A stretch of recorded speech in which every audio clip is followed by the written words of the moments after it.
Wembley Stadium for our final commentary of the English season as England take on Nigeria in one of the final World Cup warm-up games before the start of the main event in just under 2 weeks' time now. It's so tantalisingly close. It's JB here presenting you the it's JB here presenting tonight. I've got Mag Clark doing commentary for this match tonight. It's not going to be going to extra time, I can assure you of that. It is an international friendly, and we'll be passing over to Wembley and to join Chris Whiteman in the commentary box very shortly. But it is a tried and tested lineup. No Nick Pope for England tonight, which is a bit of a disappointment, as a lot of people may gather, because he has been the best English player for quite some time. But there's a cracking atmosphere building around Wembley.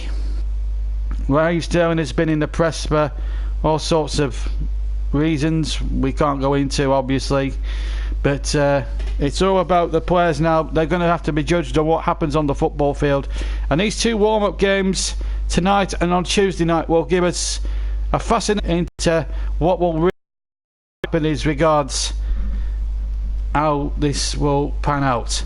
We're 5 minutes away from kickoff then for this very important friendly. It's all about how well the team performs and how well they will perform over the 90 minutes and of course at Ellen Road on Tuesday night. But it should be an absolute cracker. The teams are in the tunnel now. Jordan Pickford behind the captain tonight, Harry Kane, all in yellow. There's other teams about to come out here at Wembley Stadium. The crowd will see them now, and it's a good time for me before the national anthems to throw over to our match commentator tonight, Chris Whiteman, who's standing by in the commentary box. And let's say a very good evening to Chris Whiteman as he takes over the commentary now. You'll hear from me again at half time, so it's Chris to take you through the first 45 minutes. Over to you, Chris. Good evening to you as well tonight. Good evening, everyone. Thank you, John. Good intro there. So today we have the first of two England warm-ups. England facing Nigeria for the third time. They've only met 2 times prior to this one. We'll go through the teams just now. So England, they're lining up in a 5-3-1-1 formation. I'll explain everyone's positions as follows. But starting in goal, Pickford gets the nod for this friendly ahead of Nick Pope. Butland and Tom Heaton is also included in the squad, so whether they plan to change the goalkeepers at half-time, we shall see.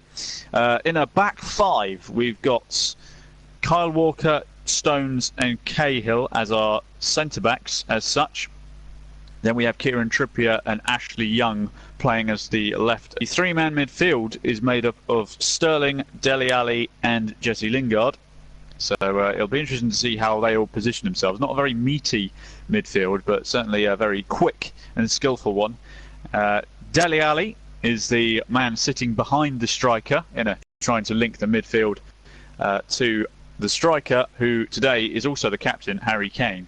So go through quickly again. Pickford, Walker, Stones, Cahill, Eric Dyer. I forgot to mention Eric Dyer. He is in the midfield. My apologies. Eric Dyer's in the midfield. Trippier, Lingard, 5. So, and I'll go for the subs bench just quickly. So you've got Rose, Butland, Maguire, Delph, Livermore, Loftus-Cheek, Lallana, Vardy, Rashford, Welbeck, and the 2 Burnley goalkeepers, Nick Pope and Tom Heaton, all on the bench. As for Nigeria, you will have to forgive me for butchering the pronunciation of a lot of these names, but here we go. So in goal, you've got Azohu. There's, I'm assuming, I don't know what formation they're playing, but you've got, let me just limber up for these pronunciations. You've got Shehu, Troost Ekong, Balogun, Adowu. You've got John Obi Mikel, I know that one. You've also got a midfielder called Obi, just to make my task a little bit more difficult. Onazai, Moses, Igalo and Iwobi, everyone will be familiar with as Premier League fans. I'm not going to go through the bench, because the bench, I mean, it's got Iheanacho of Leicester on it, and Musa, but they are the only ones that I can really attempt to pronounce. So if others come on, I will just have to try and butcher their pronunciation, but a few Premier League names on the bench. The referee today is Mario Guida from Italy, so he'll be overseeing proceedings here today. But As I mentioned, these teams, England and Nigeria, have only faced each other twice prior to this one. England have won one of those. The other one ended in a draw. But so the victory for England came back in 1994, the year of my birth, with a goal from David Platt separating the two sides. And then we last met in the 2002 World Cup, where we drew 0-0. So not much history to go off of. But England, certainly, they've got one victory to their name over Nigeria in this one. So a lot of questions to be asked. Which goalkeeper is going to be the number one going into the World Cup? A lot of people are saying that Nick Pope should be the number one because he's the highest finishing goalkeeper in the league and kept a lot of clean sheets. And you've got, obviously, Jordan Pickford, closely followed Nick Pope with Everton, finishing 8th. Butland obviously got relegated with Stoke, and Tom Heaton couldn't dislodge Nick Pope from his number one position as goalkeeper for Burnley when he came back from injury. So the goalkeeping scenario, not exactly a weak spot, but obviously now Joe Hart is out of the way, it's going to be interesting to see who grabs that number one goalkeeper jersey. Obviously there was a lot of interest about how we were going to set up in terms of strikers. Whether Jamie Vardy and Harry Kane would start up front together, but they're going with just the one up front today, so it'll be interesting to see how well they can supply Harry Kane, because he is very much a striker who is capable of scoring in any position, but he needs the supply, and if he doesn't have the supply, he might as well not be on the pitch, as shown with previous England friendlies. But as for Nigeria, obviously the main talking point for Nigeria is at present is their kits, their strip. It's sold out in the first day of it going on sale and has had 3 million orders from the Nike headquarters and all that. So it's certainly a very interesting kit. There are plenty of images that you can see of it. It's certainly the most popular one in terms of the World Cup kits. It's right up there. I quite like it myself as well. I think it's very unique, very stylish. Also, some people have said that it looks like the stripes or zigzags that they put on them look like the old-fashioned World War II camouflage that some people tried way back in the Great Wars, as such, on the warships. But I'm pretty sure we'll be able to pick them out of the green pitch here. But anyway, we're getting set for kickoff here. So it's a bit of a kit clash going on here. I must admit, England in wearing white with blue shorts and white socks, whereas Nigeria, the green isn't exactly predominant on their kit. It's a light green mixed with white, so it's an interesting choice of kit. I would have said they should have picked a darker kit, but here we go. Referee Mario Gaida is ready to set proceedings underway. I don't think those kits are a good choice, to be honest. I think they should have probably worn their darker away kit, but it's just going to make the job of commentating a little bit more difficult. I dare say it'll make it difficult for people on the pitch. The green does stand out a little bit, and it's probably better in person, but from the camera aspect, it's very difficult to pick out. But anyway, referee's looking at his watch. We're about to hit. Well, we're a little bit late kicking off, but away we go. Daylayed gets us underway. England attacking from right to left, and Nigeria are attacking the goal to our right.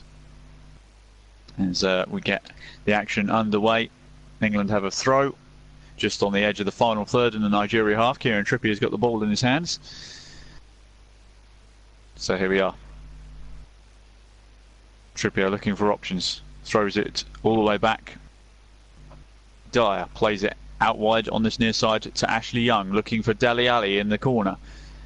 Plays it back to Ashley Young on the line.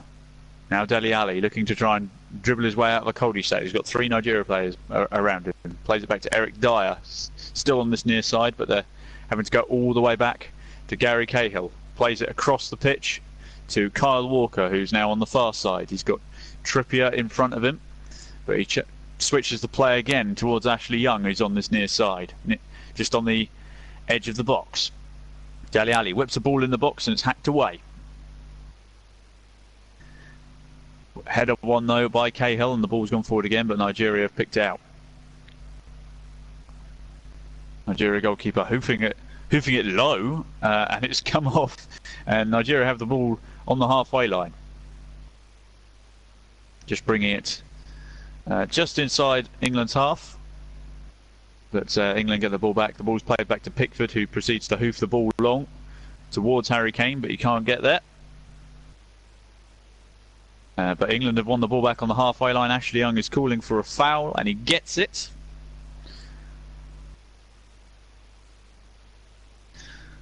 Foul by the number 12, Shahun. Ball's played backwards. Dele Alli plays it back to Gary Cahill, just inside the England half. Now Kyle Walker to Trippier on the far side.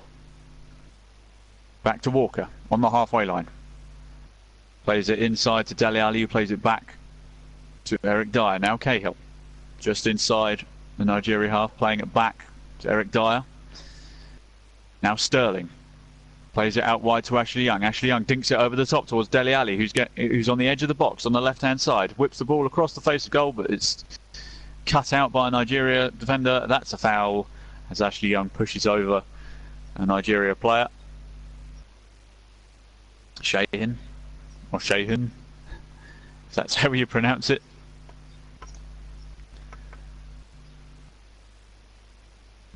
Or Shehu. Or Shehu. I don't really know how to pronounce half these Nigeria names, which is going to make my task just a little bit more difficult, but it is what it is. Zoho now, lumping the ball forward from the free kick just outside the box. Lumps it forward, Eric Dyer heads it back.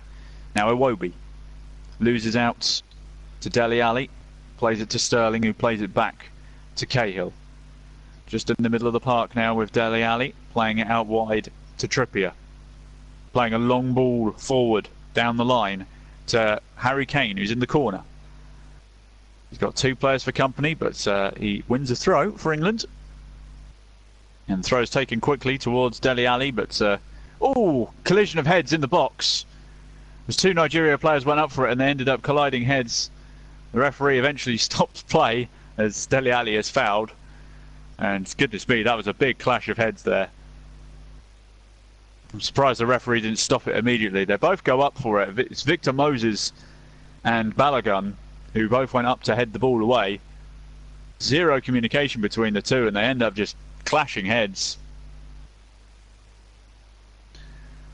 And it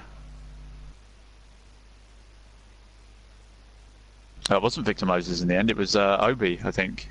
That or Victor Moses has got up really quickly. I'm not too sure. I think it was Victor Moses, but Balogun has stayed down.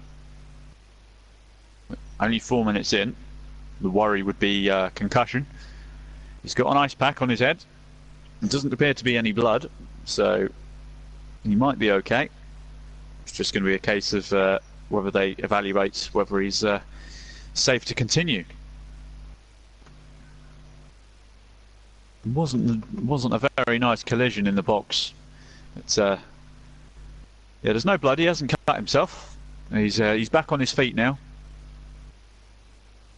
He's just looking very shaken, a bit dazed. He's not looking all there, to be honest, at present.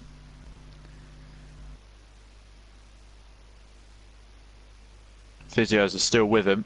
They're probably going to continue to evaluate him. The Nigeria subs are warming up, so he may. It is only a friendly, so it's not worth risking your health too badly in a friendly. But anyway, Dele Alli was fouled just after that, so England have a free kick about 25 yards out, and just in the middle of the party area. It's a really nice position.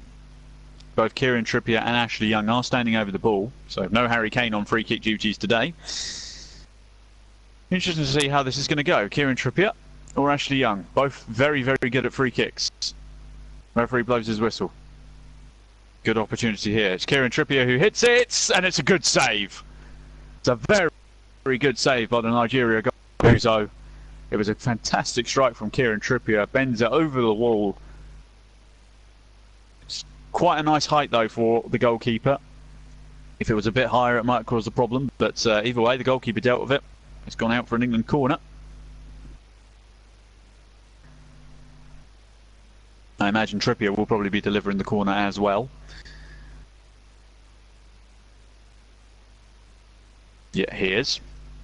As the referee is just keeping everything in order in the box. Lots of pushing and shoving going on. Trippier delivers. Gone in towards the penalty spot, and it's in. It's Gary Cahill with the header. A textbook set piece. And England have the lead 6.5 minutes in. That was a brilliantly executed set piece. Well done on the training ground. Gary Cahill with an easy header, a powerful header. And England get their warm-up to a great start. It's a from Trippier, it's whipped perfectly right onto the penalty spots, and Gary Cahill loses his man, gets in front of him, jumps. It's essentially a free header, and he heads it right into the top right-hand corner. Even the man stood on the line couldn't jump high enough to get it. It was a perfect header, well executed, and England take the lead. It was a magnificent header.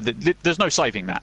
You could have. The only way that wasn't going in is if you had someone 7'6" stood on the post. There was no way that that was being saved. But 7 minutes in, officially, is the minute they're going with. Gary Cahill has given England the lead. So Nigeria looking to get back into it. Iwobi on this near side plays it back to Moses. Now Troost Ekong. That's going to be a bit of a tongue twister to say. I might just call him Troost. It might be easier.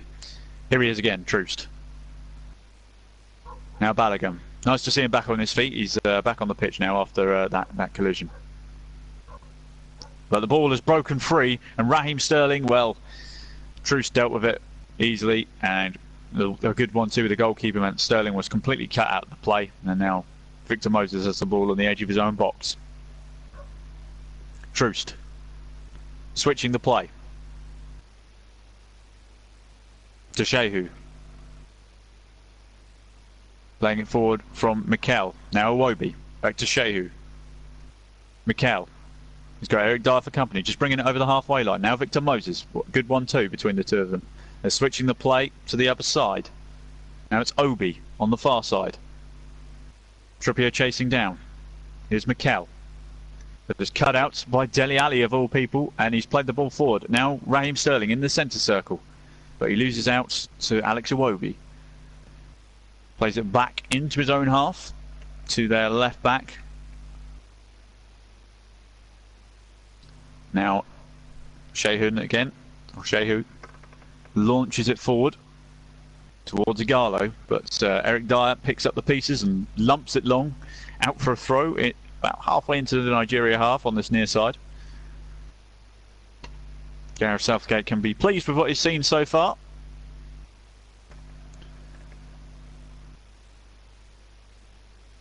Throw goes down the line and it's gone out again. That's Shehu not giving the ball back to Dele Alli, trying to wind him up immediately. That's England have the throw just inside their half. Ashley Young throws a risky one back to John Stones, but they get away with it. John Stones plays it to the far side with Kieran Trippier. Now Kyle Walker. Interesting to see that Kyle Walker's being played as a centre-back now.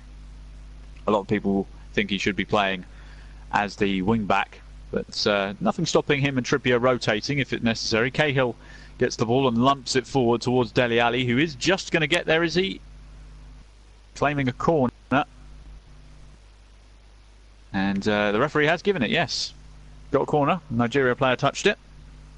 And Ashley Young is coming up to take the corner on this near side. 10 minutes in. England 1, Nigeria 0. A goal from Gary Cahill's corner is what separates the two sides. Ashley Young takes a couple of steps back for the corner. Cahill's up there again. It'd be interesting to see if he gets a second one. If they can put it on the penalty spot, who knows? Ashley Young pauses, delivers the ball. He's gone back post this time. Cahill gets up there and nearly gets on the end of that one again. It's Sterling whips the ball straight back to Ashley Young on this near side. Now Dele Alli plays it to Raheem Sterling inside the box. He does a couple of step overs, has a shot, and it's deflected out for another corner. England playing really well right now. They've started well. Jinked his way past two players, and then it was Balogun, the guy who was down injured, as England take a quick corner. Dele Alli. Now Ashley Young whipping it in towards the... Oh, it's good save, and oh, goodness me, really difficult to describe what happened there. Let me just go through it quickly. So, it was whipped in. A quick corner was taken, swinging towards goal. John Stones got a flick on it. A goalkeeper managed to get something on it. It landed at the feet of an England player, but he couldn't react quick enough, and then the goalkeeper gobbled up what essentially rebounded off the England player. Anyway, Nigeria now have the ball inside the England half on the far side. It's a very combative game at the moment. Moses loses out to Trippier and then fouls him. And England then don't waste any time as Eric Dyer quickly takes the free kick and plays it to John Stones, who's bringing the ball up halfway into the England half now. John Stones plays it to Cahill, the goal scorer, on this near side. Switches it to Kyle Walker on the far side. He's going to take it further forward. Plays a ball into the middle of the park. Eric Dyer now has the ball in the centre circle, bringing it into the Nigeria half. Plays it to Dele Alli, who plays it to the near side with Ashley Young. Steps past one guy. Looks like he got fouled, but the referee said no. As Nigeria hack it away, but it's not away from danger just yet, as Cahill plays it back to Dele Alli on this near side. Looking for Sterling, who's got past his man. Left-footed strike! Just wide of the right-hand post. I say just wide, it was curling away, and it trickles out for a goal kick. A very good opportunity there. Wonderful link-up play. Dele Alli with a wonderful ball through. Sterling using his low centre of gravity to spin past his man, essentially, and with his left foot just drags it wide. Shoot with their right. It's good to see. He's had a very good season. His confidence is high, so it's great to see that. Anyway, goal kick goes forward, and England immediately.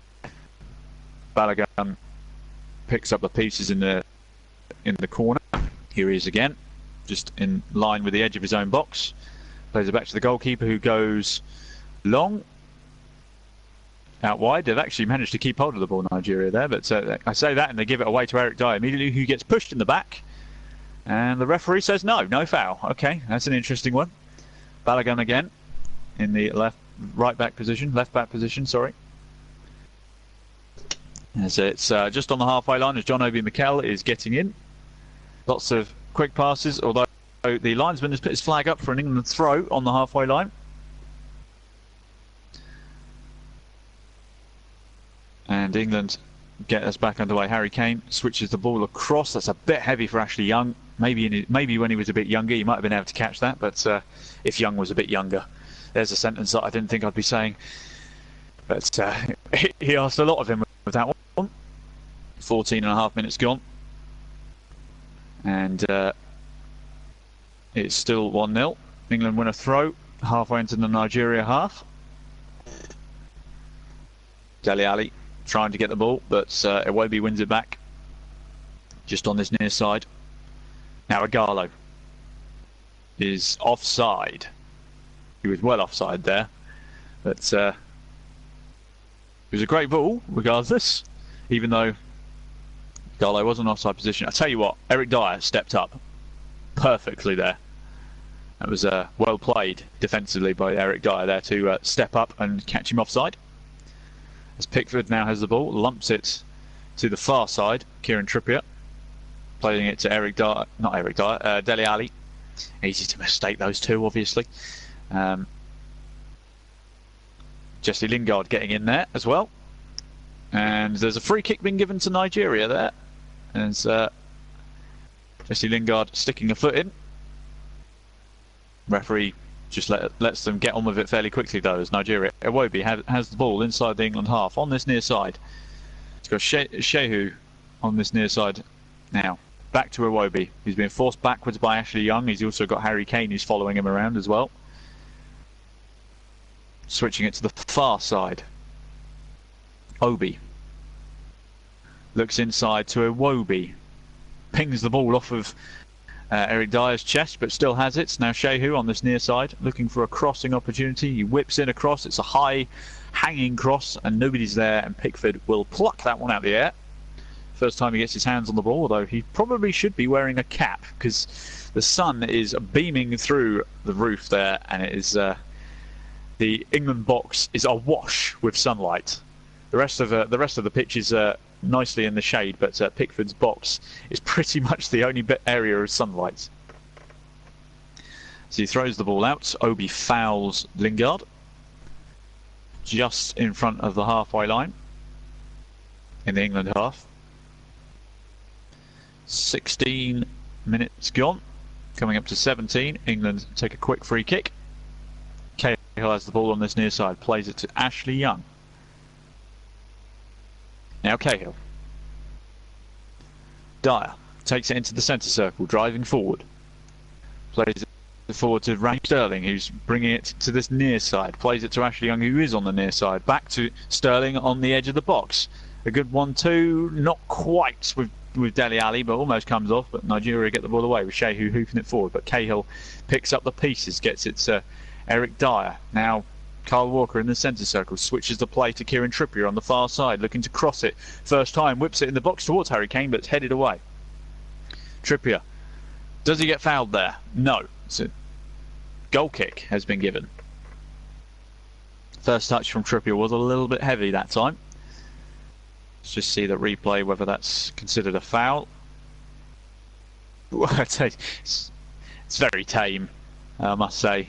It's borderline it was borderline diving, but the referee just gave the goal kick. I dare say if it was a competitive match, he might be having a word with Trippier with that one. But either way, Nigeria goalkeeper hoofs it forward. Now it's Obi on the far side, being forced backwards. Plays it back to his defence, which is then immediately hoofed forward. So Obi now has the ball back on the far side. Victor Moses. Oh, that's a hospital pass, and it's gone straight through to Raheem Sterling. 1-2's it with Kane, who chips it over the defence. Raheem Sterling on his left foot. No, he turns, finds Ashley Young on the edge of the box. Back to Sterling inside the box. Can he get a ball in? It's come to Ashley Young, and it's saved by the goalkeeper. Brilliant build-up play from England. But now Alex Iwobi looking to counter-attack. He's breaking down this near side. Absolutely flying. He's got Lingard for company. John Obi Mikel tries to dink the ball over the top to Igalo, but John Stones picks up the chipped ball, heads it to Kyle Walker, who plays it back to Pickford, and now Eric Dyer has it halfway in England's half. Very, very quick game all of a sudden. Kyle Walker in the centre circle brings it into the Nigeria half, but his pass to the far side is sloppy, to say the least, and it's gone out for a Nigeria throw. Here's the chance from Ashley Young. It wasn't actually saved, it was blocked. Blocked by, I'm trying to see who that is, number 2. So, Idawin, I think his name is. Idawu, should I say. Anyway, Nigeria take the throw, and it's contested on the halfway line, and it goes out for an England throw, the linesman is given, on the far side. Just where the manager's box is. Trippier throws it on towards Harry Kane. Flicks it on to this far side with Ashley Young on the ball. Plays it forward to Harry Kane just on the edge of the box. He's now in the box. Back out of the box near the corner flag. Back to Ashley Young. Does he get fouled? Yes. The referee said it is a foul by Onzai. Ashley Young not happy with that foul. Giving Onzai a bit of a dirty look, that one. That's England get a free kick about 30-35 yards out. It's not really a shooting position unless you're Cristiano Ronaldo or something. So it'll be interesting to see what England do here. Probably a long ball into the box from this position. They can certainly whip it towards goal. So definitely ask questions of the goalkeeper with this one in this position. Free kick on this near side. On the edge of the final third, about 35 yards out. Ashley Young delivers the ball. It's gone towards the back stick. But it's not gone away yet. Dele Alli on the edge of the box, whips in the ball, and it's gone straight to the goalkeeper. I say whips in the ball, it was more of a chip. Anyway, Alex Iwobi on this near side, looking to maraud forward again. He's made John Stones slip a bit, but he was forced backwards nonetheless. And another hospital pass, and another followed by a hospital pass from Sterling. Goodness me, people getting a little bit overconfident or just sloppy with their passing. But England have a free kick due to an offside in their own half. And the referee is heading over to the fourth official. He's having trouble with his radio, it would seem. Just swapping out his current one for a new one by the looks of things. Obviously, he's using that to communicate with his other officials. It's, the radio change is done, and we can get back underway. We're 22 minutes in. England 1, Nigeria 0. Goal scorer Gary Cahill is standing over this free kick. I say that like he's going to shoot. He's not going to shoot from 70 yards. Anyway, plays it short to Jesse Lingard, who plays it straight back to him. On the edge of the England box is John Stones, just casually walking it forward. Plays it back to Cahill on this near side. He's got Ashley Young for support, uses him, plays it inside to Eric Dyer, and plays it to Sterling, who immediately gets fouled by John Obi Mikel. Sterling not happy with the foul, shrugs off the attempted handshake by John Obi Mikel. Ashley Young takes the free kick short to Gary Cahill, plays it out wide to Trippier, looking for Lingard. So the ball was toothed out by Idawu. Goodness, these names are really hard to pronounce. England get the throw. They throw it in to Harry Kane in the centre, who switches the play to Ashley Young on this far side. Ashley Young whipping a ball in towards the back stick, but it's gone beyond Harry Kane. It's headed away as Obi plays it back to Mikel. Obi to Mikel is going to be really difficult to deal with. I mean, it's just going to be a nightmare. Anyway, a throw inside their own half. Lingard wins the header. Moses. It's then hoofed.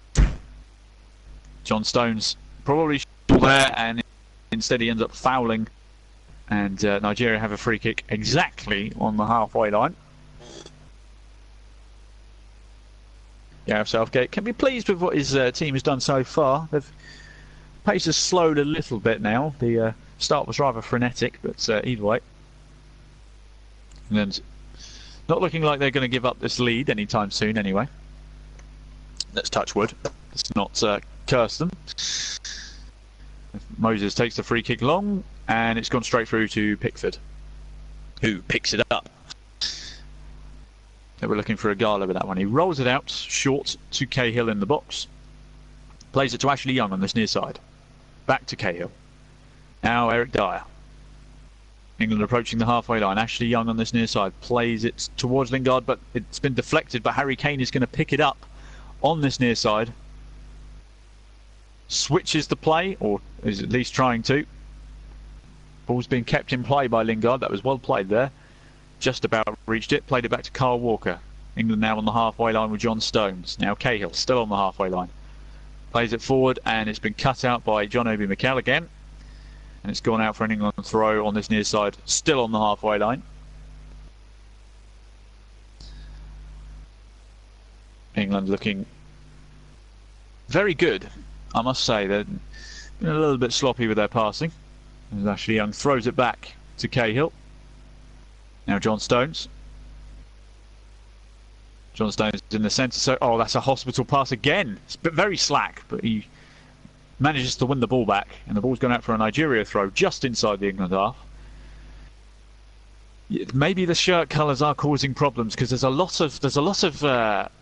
of slack passing going on here, almost as if they don't know that somebody's there. I get the feeling that the Nigeria shirt is certainly, it's a light green with white, with some black zigzag stripes on it, if you haven't seen it, but from a distance it looks white in most cases. It's really difficult to, that people are going to have to be looking at their short colours. If I was the referee, I would probably ask Nigeria to either put a different shirt on, or maybe England might change kit. It's a bit of a clash, I've got to say. At least this on the TV screen. Anyway, Nigeria have a throw deep in the England half. They've thrown it into the box. Igalo turns, has a shot, it's blocked. It's fallen to Victor Moses in the box, and it's eventually hacked away by John Stones. Nigeria now have the ball on the halfway line. Now it's on the far side. The ball is just going up in the air at the moment as Dele Alli ends up heading it out. Bit of chaos going on here. So Obi on the far side is going to have it for the throw anyway.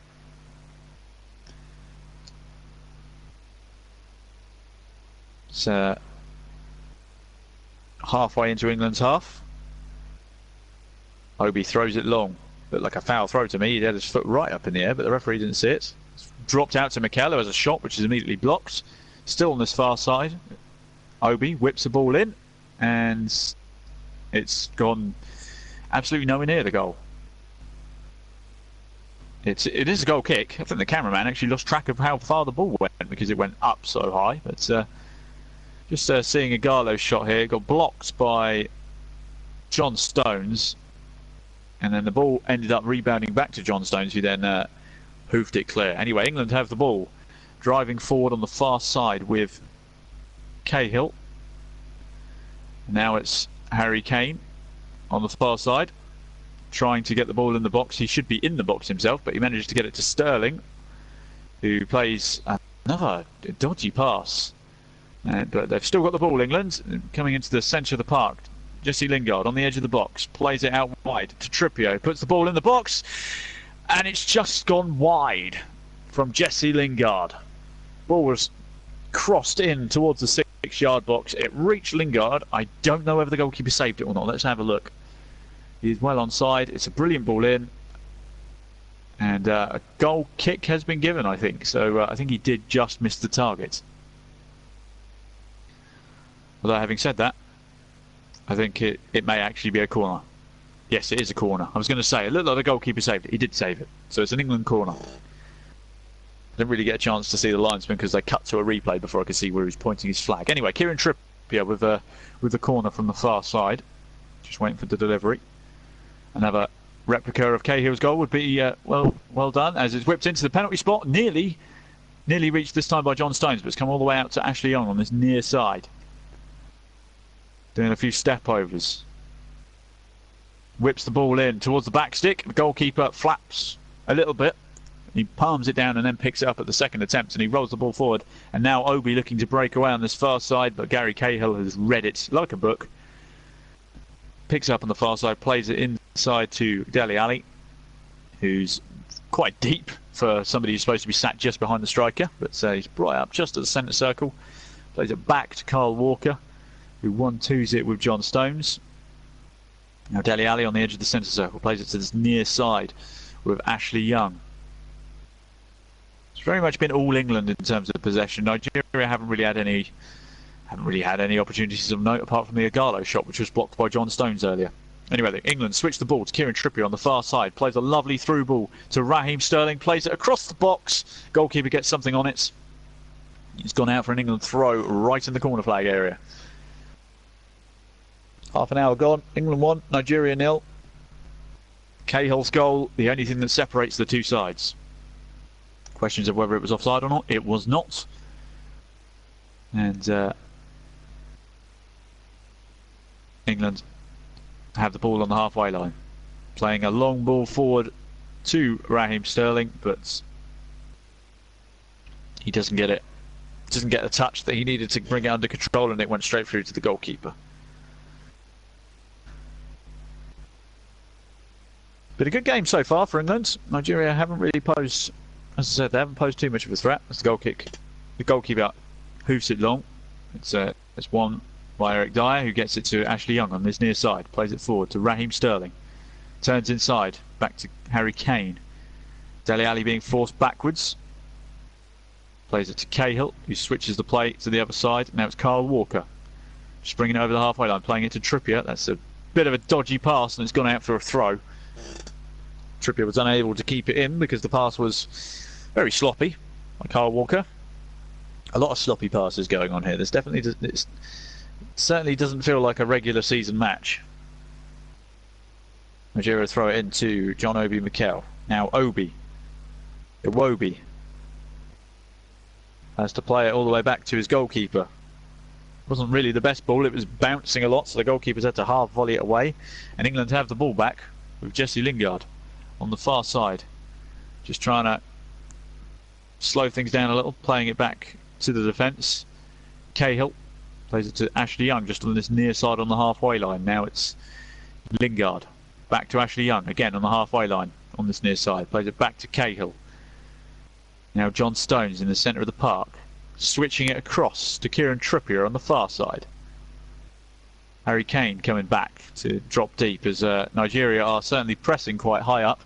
Ball's gone all the way back to Jordan Pickford on the edge of his own 6-yard box. He's got to hurry up as Nigeria are certainly pushing bodies forward. England get the ball forward though. Cahill plays it to Ashley Young. Back again on this near side halfway line, driving forward. He's got Raheem Sterling making a run in front of him. Is still onside. The flag stays down. He has a shot on goal from that angle. He was in the corner of the 6-yard box, had a shot. Goalkeeper saved it with ease. And now Iwobi has the ball on the edge of his own box, driving forward. Runs into Eric Dyer, but has the ball back. No foul was given. But there is a foul given now because he pushed over Eric Dyer to try and get to the ball. So it was a good run. Was definitely onside. Linesman had a good view of it. I didn't see him stop to hold his flag up. And yeah, Raheem. Well, it wasn't a shot actually. It was a cross, but the goalkeeper quite rightfully went to save it because if it had gone across the 6-yard box, there was a certain Harry Kane waiting at the other side. There's Dele Alli's hobbling around a little bit. Must have been getting a few kicks. Anyway, Eric Dyer plays the free kick short to Cahill. Ashley Young on this near side halfway line. A very common position for him to be in at the moment. Plays it all the way back to Kyle Walker on the far side. Inside the Nigeria half. Plays it back to John Stones on the halfway line. John Stones looking for Dele Alli in the centre of the park. Tempted to pass it inside towards Harry Kane, but it's cut out. And Nigeria have given the ball away to Raheem Sterling on the edge of the box. Goodness me. Dele Alli on the edge of the D tries to wriggle his way through. It doesn't work, and then the ball lands at Lingard, who has a swing at it. It's deflected. I think that's an England corner. Let's just have a look here. Sterling played it inside to Dele Alli, who was just wiggling his way through. The ball ended up bouncing up to Lingard, who had a shot which was immediately blocked because it was practically point-blank range with a Nigerian defender. And England have a corner on this near side. Ashley Young has already been busy with corners. I'd love to see a corner stack because there's been a lot. Ashley Young, hand in the air as he delivers the corner. Whips it in. Back stick. Goalkeeper punches it. It's a good punch. It's gone quite a long way from goal. Trippier picks it up on the far side. Good at whipping in deep crosses. It is a deep cross towards Eric Dyer, who heads it up. And he's given, the referee has blown up for something. It's either a free kick for a foul or he was offside. Get the feeling it might have been for a foul, but let's have a look. Well, he's not offside, so it's a foul. So he apparently fouled the Nigerian player. So there we go. He definitely wasn't offside. Anyway, free kick inside the Nigeria box as the goalkeeper hoofs it long to the near side. And Iwobi has the ball on this near side. He's got Ashley Young for company. He's driving at him. He's got past him. He's now up against Gary Cahill on the byline. Plays a ball across. Oh, and the two Nigeria players left it for each other, and it ended up rolling to the far side. Now it's Onozai. Plays it back to Troost on the halfway line. Now Shehu. Iwobi on this near side. Shehu doing an overlap. John Obi Mikel in the centre of the park, playing it forward to Moses. Now Shehu again. Iwobi. It's all happening on this near side. Now it's Obi on the far side. That's going to become annoying in commentary. Obi again. Plays it to Igalo, trying to turn Eric Dyer. Gets a shot away, and it's well, it was a very tight angle, and Pickford gobbles it up. That's first shot on target, I think, for Nigeria that hasn't been blocked. Let's have a look. He does turn, but it's a very tight angle. It's not much of a team idea with that one to shoot from that angle. He would have been better off passing it, but anyway, Pickford rolls the ball out to Cahill. Now Stones, Walker, back to Stones. 36 minutes gone. Still, Kane has dropped deep into his own half, playing top to Dele Alli. It's a inch perfect ball. Plays it to Sterling. He's inside the box. He's got some space. Has a shot, and it's just over the bar. Goodness me. I'm sitting there going, why is Harry Kane dropping that deep? But then he plays An inch perfect driven ball over the top. Daylayed's first touch is magnificent. Manages to lay it off to Sterling to his right. But sliding in, Sterling drags it back, gets himself some space, and then with his left foot as a strike, and it just goes over the bar. But I think if it had been on target just below the bar, the goalkeeper was there. So but good build-up play either way. Just how quickly England could suddenly get an attack going out of nowhere. The fact that Harry Kane has that ball in his locker, very, very good weapon. But he shouldn't have to drop 20 yards into his own box to do something, but there you go. Anyway, England have the ball again. Guess where? Ashley Young on this near side. Plays it to Dele Alli, who then switches the play towards Kieran Trippier. Ball's played back now to Kyle Walker, asking for a short option. Gets it from John Stones, who's in the centre circle in his own half. Does a 1-2 with Kyle Walker. Played it to Eric Dyer. Playing it to the far side with Kieran Trippier. Just inside the Nigerian half. Plays a long ball over the top looking for Harry Kane. And, oh! Well, wasn't a major collision, but Onozai had to dive header that back to his goalkeeper, and the pitch has obviously been well watered as he slid into his goalkeeper. Not at particular speed. As England win the ball back in the centre circle, Eric Dyer plays it to Harry Kane. We're just on the edge of the box. Plays it to Sterling. Turns. Harry Kane in the D. Has a shot. Bottom left-hand corner. It's 2-0 England. Brilliant shot from Harry Kane. Wonderful, wonderful build-up play from England. Quick passing. Harry Kane gets his first goal as England captain. 38 minutes, 39 minutes in, England go 2-0 up. Wonderful build-up play. So it's another hospital pass from Onozai, who I was talking about, who was sliding across the floor into his goalkeeper. It's the ball ends up with Sterling on the edge of the box to Harry Kane, who arrows it. Oh, I say he's arrowed it. He's shot it. It's a bit of a goalkeeping nightmare, this one. Yep. So it went into the bottom left-hand corner because the shot rebounded off the goalkeeper's knee. He didn't quite get down quick enough, and it's back to his knee and gone in. Take nothing away from the shot. It was a arrow of a shot, really fast. But it's come off the goalkeeper's knee and gone into the bottom right-hand corner.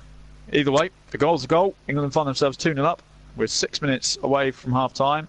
We'll make it 5 now, and England have a 2-goal cushion. Nigeria now have the ball in their half. Now, there was a player down for England there, and Pickford had to scamper out to the edge of his box to pick up the long ball that Nigeria played, but Eric Dyer was on the floor for whatever reason. I'm not sure why. Perhaps he had a bit of a tussle with Igalo and came off second best. Either way, England now have the ball back with Jordan Pickford. Just on the edge of the 6-yard box. Kyle Walker in the box. Pickford, he's not really got any options, so he's going to lump it forward. I could see that coming from a mile away. Lumps it towards Harry Kane. Kane can't win the header, but the ball's landed at Trippier's feet, just inside his half. Now Dele Alli plays it to Lingard. Lingard driving forward in the centre of the pitch. Plays it to the near side with Ashley Young on this left-hand side. Just in the corner of the box. Being forced backwards though by 2 players. Plays it back to Eric Dyer. Dyer plays it back into the England half with John Stones. Now Kyle Walker just inside the Nigeria half. Looking for Lingard, who plays it to the far side with Trippier, who plays it back to Lingard. Lingard being forced backwards again. Eric Dyer still on the far side, this time with Kyle Walker, who shows a little bit of pace coming inside. Plays it back to Cahill, who then switches it to Ashley Young fairly quickly. Kyle Walker's come all the way across to receive the ball. Now it's Eric Dyer on the far side, essentially in the right-back position, as Kyle Walker's kind of dropped into the defensive midfield role at present. They've rotated. Kane looking to try and play a ball through. But he's lost out to Victor Moses, who's almost got very lucky with the rebound there, but Kane has it back. Switches the ball to Ashley Young on this near side, just in line with the edge of the Nigeria box. Plays it back to Cahill. Now Dyer. Just on the halfway line now with John Stones in the centre circle. Plays it for Sterling, back to Walker. Now Trippier on the far side. England just playing it around at the back again now. Dyer, Stones and Cahill just exchanging passes in a triangle, almost taking the mickey out of the Nigeria. Now long ball over the top by Cahill towards Delhi in the corner. Keeps it on. Hasn't got much support. Tries to look inside for Jesse Lingard, but it's hacked away for an England throw. Just in line with the edge of the Nigeria box. 42, going 43 minutes in. Ashley Young loses out to Iwobi, wins it back. I'm pretty sure that's a Nigeria throw. And it is. Harry Kane's just keeping hold of the ball for whatever silly reason. Come on, give the ball back. So pushing it back on Igalo by Cahill. And Nigeria have a free kick just off the halfway line in their own half on this near side.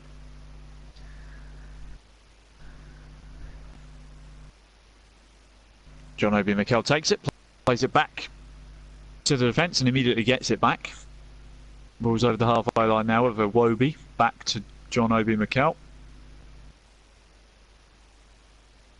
Plays it back to Balogun. Now Troost. Iwobi on this near side. Driving into the middle of the pitch. Not really got much options here. Now it's Obi on the far side. Now Victor Moses on the far side as well. He's running at Trippier. Runs into Eric Dyer, who goes in with a crunching challenge. Hard but fair. It's gone out for a Nigeria throw on the far side. Taken quickly. Victor Moses. Obi on the far side. John Obi Mikel bringing the ball into the centre of the pitch.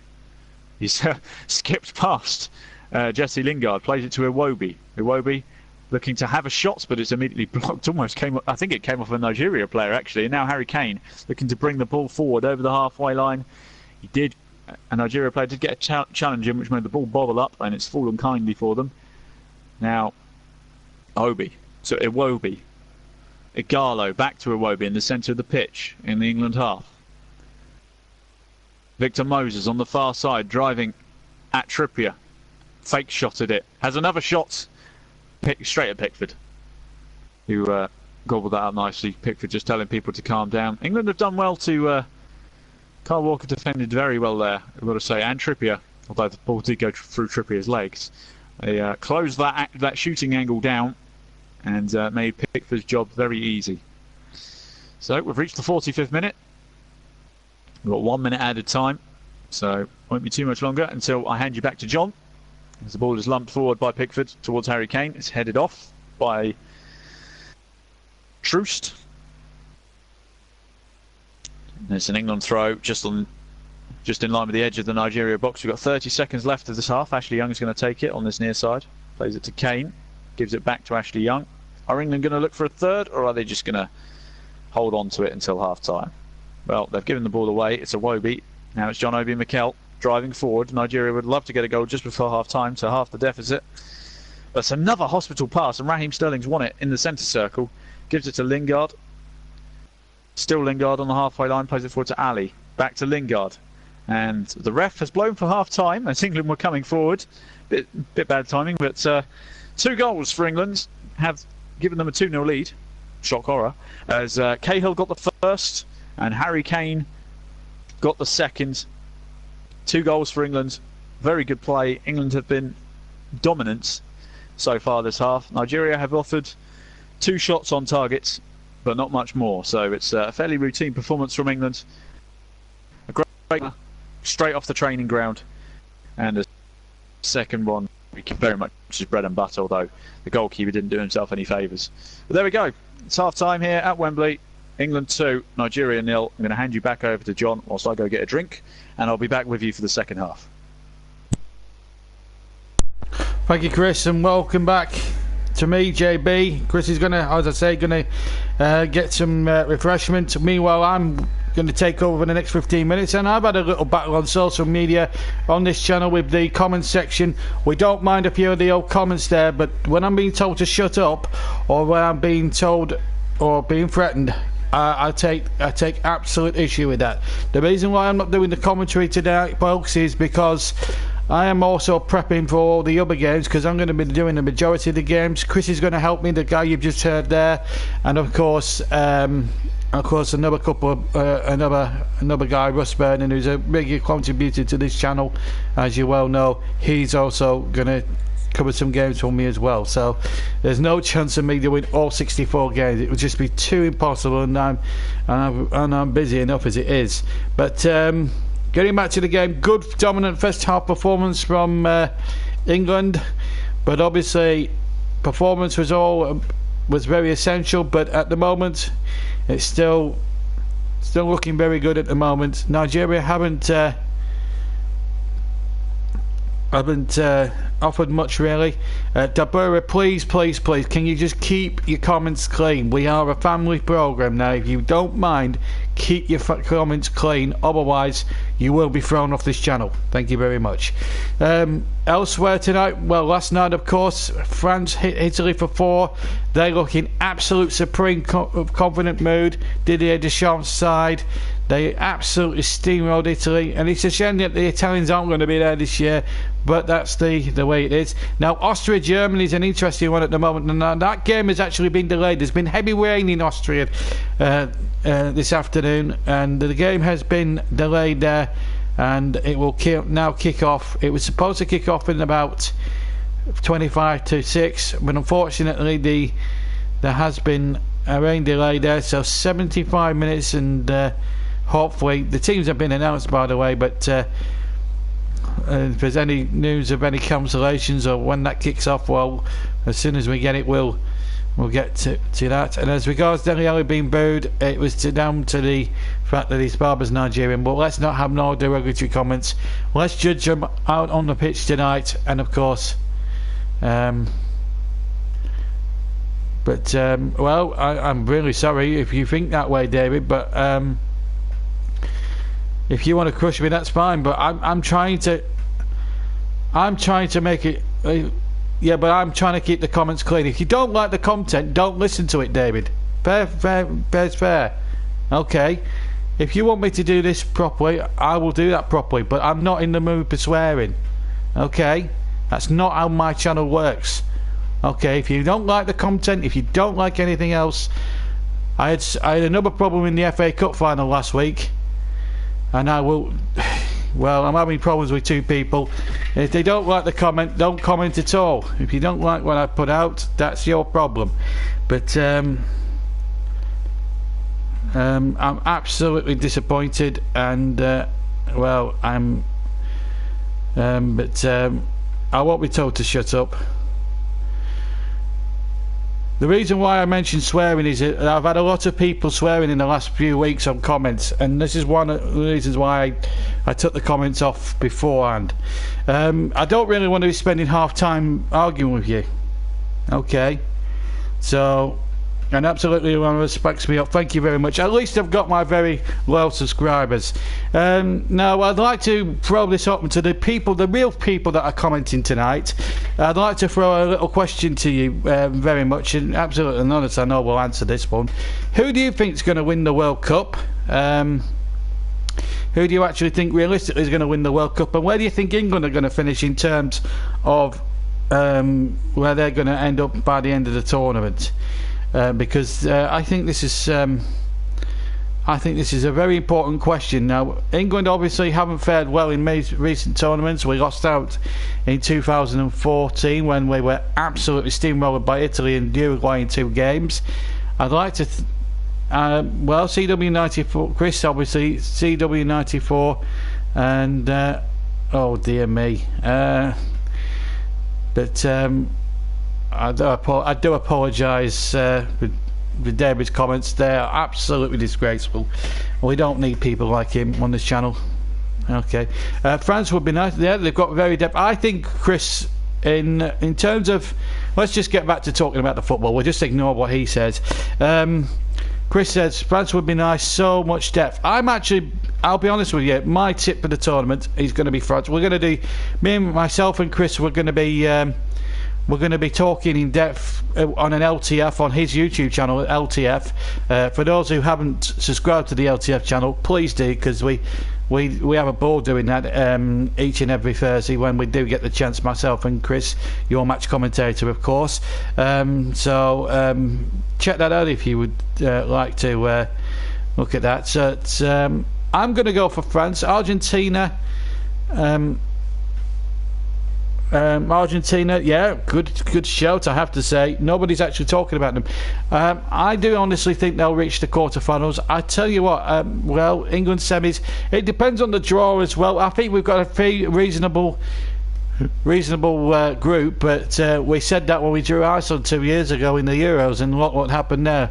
So they've got to use that bad experience from 2 years ago, I think, absolutely none, if they're going to have any opportunity to try and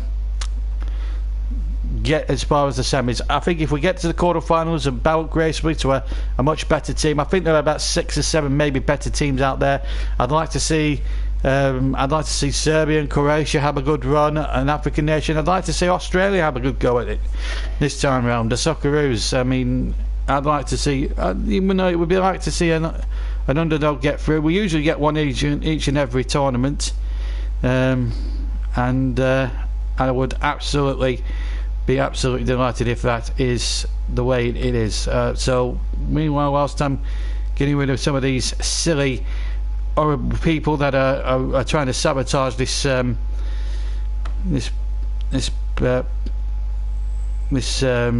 broadcast, and I do apologise for these people. They just absolutely brilliant. But the only thing that's lacking for me is obviously the Italians, of course, and there's and the Dutch as well, because they play some really quality football as well. And it's a shame that their Dutch national team are right off the ball at the moment. Hopefully Italy will be back for the Euros in 2020 when it goes on a European tour, basically. So that will be interesting to see. But Argentina, Brazil, of course, you can't rule them out. The only worry I would have for the South American teams is they never usually win World Cups in European. I think it will be a European nation winning it, and I'm gonna punt for France, although Germany will go close. They've got some very good players in their team. No Miroslav Klose like 4 years ago. He's since retired, so that will be interesting to see. But just looking at the goals again. Another goalkeeping error on the second one, not as catastrophic as Karius's last week, and also there's been a lot of fallout European tour like Burnley. Well, of course, the European draw actually will also bring you news during when the World Cup coverage is on, because we're going to be embedded for the first 2 or 3 weeks with the World Cup, and once the gaps between games takes place between the opening group phases in the second round, we're also taking the European draw, of course, that Burnley do have actually, and I think the draw for that comes out on the 25th, and then I think on the same day as the World Cup starts there will be the fixture list as well. We'll tell you more about Burnley's fixture list as well during the World Cup coverage as well, but we'll be still in this season as well. So yeah, we're going to have the World Cup coverage is going to be something very special, folks. Obviously we'll start on June the 14th, but the first game between Russia, the first game will be a delayed commentary, because we'll all be busy on that day. So I'll be doing delayed commentary on the opening match, and then from the Saturday onwards we're going to have wall-to-wall coverage of this tournament live. Me and Chris are going to be sharing 2 games on the opening Saturday of the tournament, and then the next day I will be doing 1 game, and hopefully we'll get Ross Burning on as well to cover 1 match as well, and then wall to wall from Monday through to Sunday. There will be at least 1 match, maybe 2 matches live on the YouTube channel for your listening pleasure as well. Hopefully we'll have some of the evening games covered in full for you as well, and we will keep you abreast of what games we'll be covering, who's going to commentate on who, and hopefully we'll give you the most comprehensive build-up. Of course, there'll be LTFs thrown in as well for good measure. Well, myself and Chris Whiteman, of course, who's taking his long break at the moment, and if he lets me know when the teams are going to come out, I will hand over to him, because we'll be handing back to him for the second half. Also, the other reason why I'm not commentating tonight is because I've got a pretty low voice, and so I'm saving my voice for the World Cup, and because it's going to be a month of non-stop commentating and talking, and then I'm going to have 9 days off before we start covering Burnley's European tour, because obviously at the end of July Burnley will have the European games to do as well. So it's going to be I'm not going to have much of a close season, really, am I? So, of course, just to keep you abreast with all the other sport that's going on at the moment, England in the cricket. Let's just check on England's cricketers just before we hand back to Chris in the commentary box at Wembley. Just bear with me 1 second. Cricket. So the latest score in the second test between England and Pakistan. Now, Pakistan going into this series 1-up. They're looking to win their first test series here in England for the first time since 1996. So this is the situation at the moment. Pakistan in their first series were bowled out for just 174. Now England at the moment are at 283 for 6. So they're still playing, I think, towards the end of the day. This is the England scorecard as things stand. So England with Cook out for 46, caught Sarfraz, bowled Hassan. Jennings, who's opening the batting, he went out, caught Sarfraz, bowled Fahim for 29. Joe Root scored 45, but again caught 3 catches for Sarfraz so far at that stage. Amir with the wicket. Then Bess, who's taken to international cricket pretty well, he was out for 49, bowled off Shadaf caught by Shafiq off the bowling of Shadaf. Marlon was out for 28. Shohail and Amir, Shohail the catcher, Amir the bowler, and Sarfraz and Fahim contributing to a catch to catch out Johnny Bairstow. The men still in at the moment. Vokes on 1, he's the night matchman, I believe, and Josh Butler currently not out on 27. So England at this moment, as things stand, lead with 89 runs, so a good little lead there. If they can get a 3-figure lead with all their once all their wickets drop down. So as I say, we bowled 81.3 overs in that game. England lead by 89, pressing stand, and so that's the situation here. And as we're waiting for the teams to come out here, and also in horse racing, of course, we've got another sport as well. Let's just bring you up to date with what's happened in the Derby, because it was Derby Day today, and of course there was French Open tennis going on. Massar wins the Epsom Derby. Saxon Warrior, who was favourite to win the Derby, he finished only 4th. He could only manage 4th, and so Massar had 5. Aidan O'Brien had 5 runners in a field of 12 and was looking for the 7th Derby, but only Saxon Warrior could finish 4th. Massar, who started the race as a 16-1 shot, he was ridden by William Book, and he claimed the first Derby triumph for Godolphin. DXB was the 20 who started off as 20-1. He came second, and Roaring Lion third was 6-1. So the full SP then in this Derby was Massar. It was Massar. Second, number 2, DUXB was second, and Roaring Lion was third at 6-1, and Saxon Warrior finished 4th. And that's what happened there. So Saxon Warrior, who won the 2,000 Guinness, misses out on trying to emulate Nijinsky by winning the Racing Triple Crown. So Chris has messaged me that the teams are coming back out. It's time for me to hand back to Chris Whiteman for the second half. England 2, Nigeria 0. And let's rejoin your commentator for the second half. Let's rejoin Chris Whiteman. Hello everyone, we're back again for the second half. It's been a totally dominant display from England so far. Nothing short of it's been disappointing, to be honest, although Nigeria appear to be making 2 substitutions. or maybe even 3. I can't really tell here because they're all kind of stood together. And so Nigeria have been disappointing to say the least. So there's 2 substitutions. So Etibo is coming on and Ogu is coming on for Obu and Onazi, which is currently what is going on.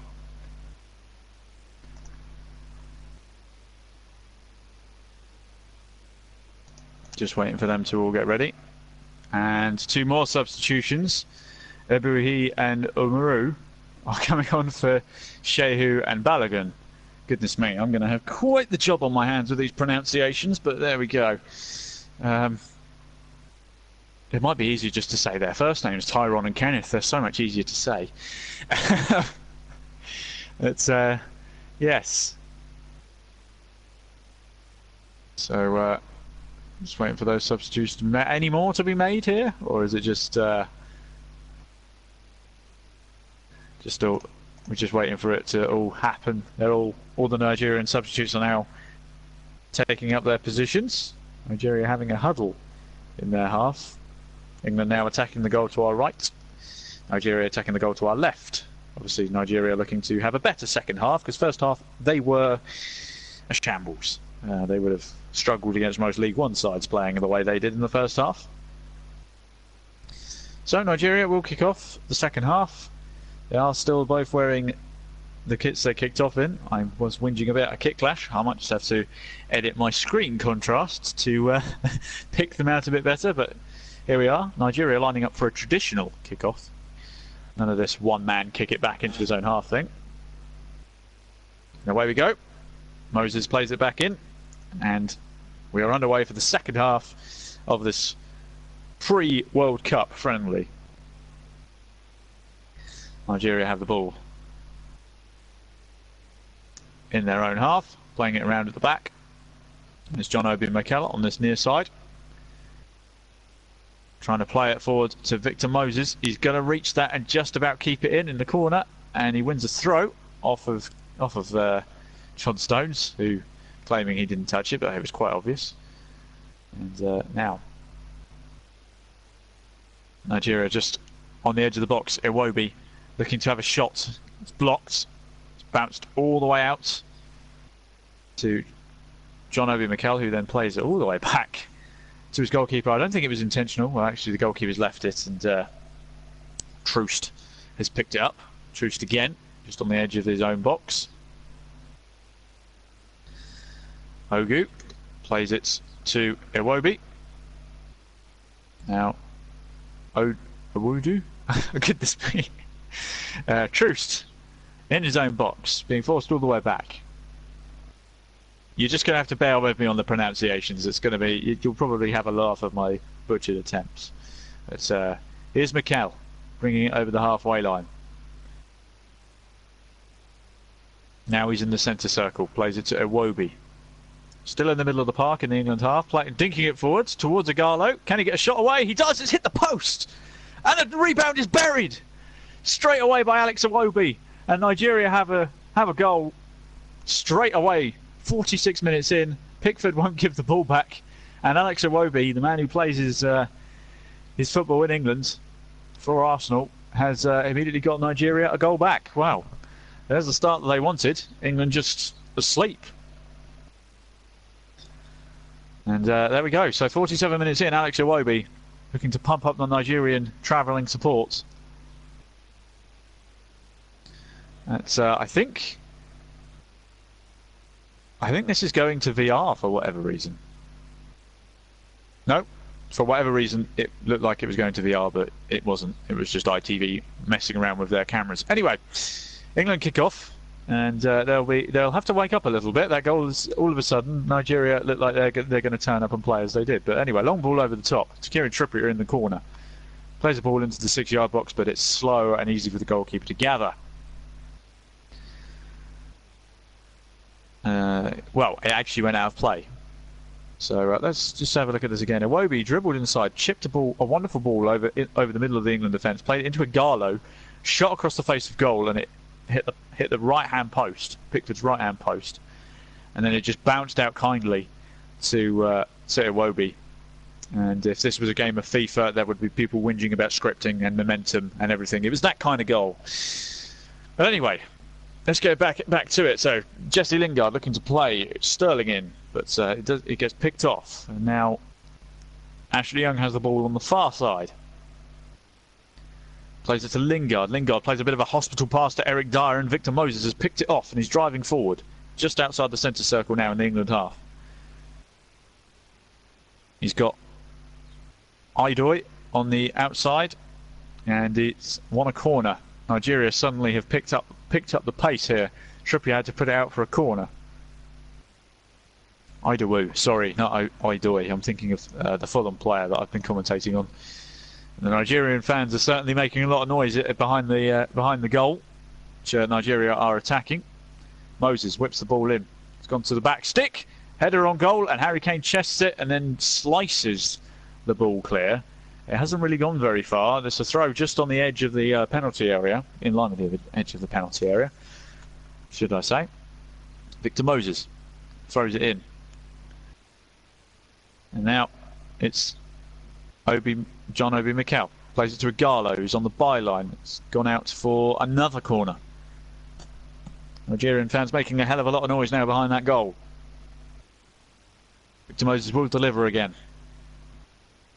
He's already had one practice. Whips the ball in towards the penalty spots. It's gone up. Two players have gone up. The ball's dropped in the box.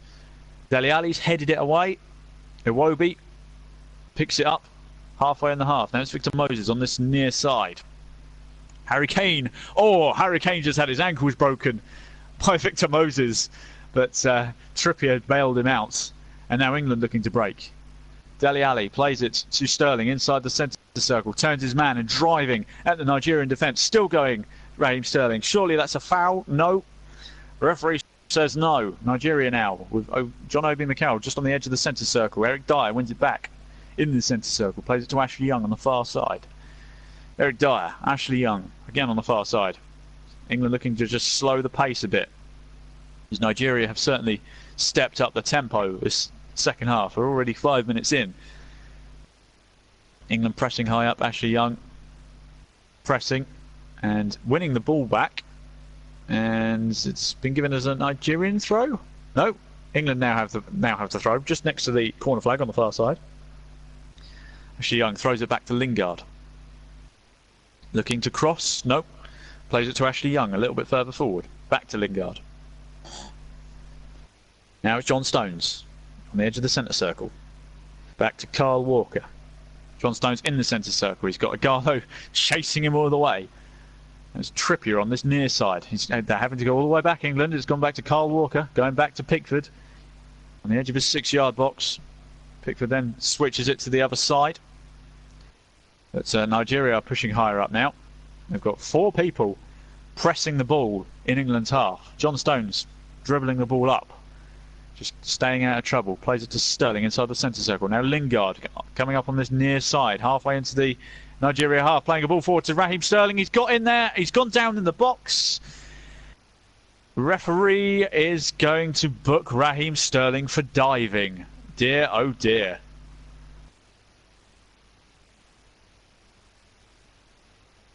I think he's booked him for diving. Let's have a look here. He's got to the ball first. Yeah, it's a dive. It's a dive by Raheem Sterling. It's quite rightly booked. You don't want to be doing that going into a World Cup. You'll take that reputation with you, Raheem. Deary me. As if you needed more negative headlines going towards you. I would have thought he'd be on his best behaviour, considering the negativity surrounding him. Although the negativity beforehand was unwarranted and not football related. But anyway, Raheem Sterling in the book for diving, 52 minutes in. Let's England have a throw on the halfway line. Gone out for another throw a bit further into the Nigerian half. I mean, why does he have to dive? It's a friendly. What is this?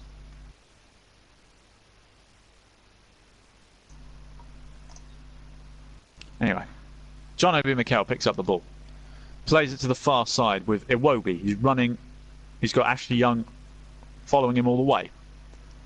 On the far side now, Still, John Obi Mikel plays it back in the centre-back position. Troost, Iwobi, Mikel.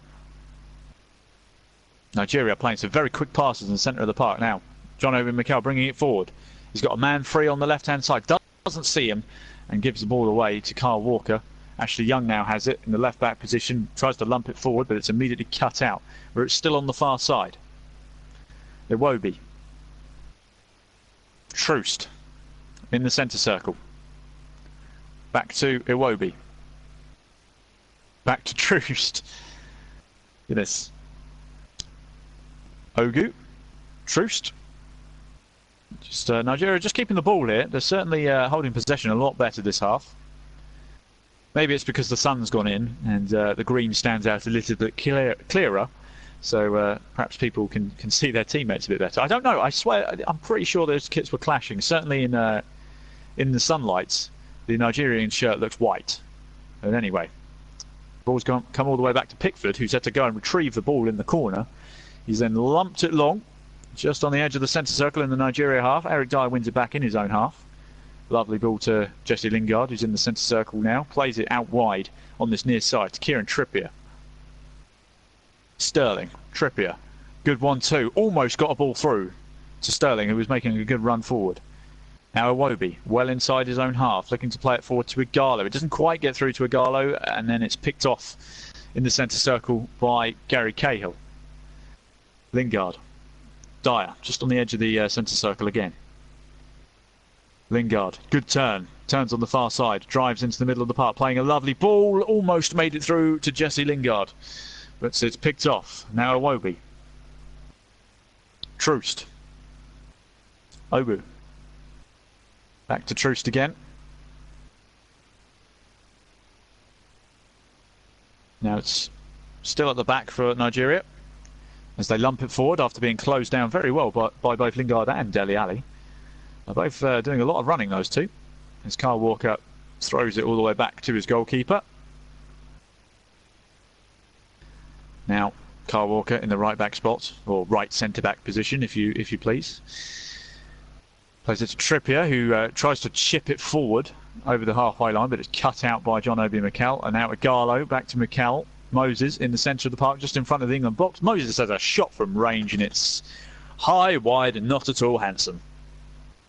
Even though the Nigeria manager is applauding the shot. The build-up play was good from Nigeria, got to say. They've played a lot better in this second half. 11 minutes in, England 2, Nigeria 1. Goal from Alex Iwobi 1 minute into the second half is half the deficit for Nigeria. Goals from Cahill and Kane in the first half. Pickford with the goal kick, left foot to strike right over into the Nigeria half. It's a very deep kick. Kane flicked it on and it almost snuck through to Raheem Sterling, but the Nigeria defence just about dealt with it. Now it's Etebo. Omaru. Troost. Starting to get to grips with some of the names here now for Nigeria. Iwobi, I already know that one. That one's kind of cheating. Back to the goalkeeper, Azohu.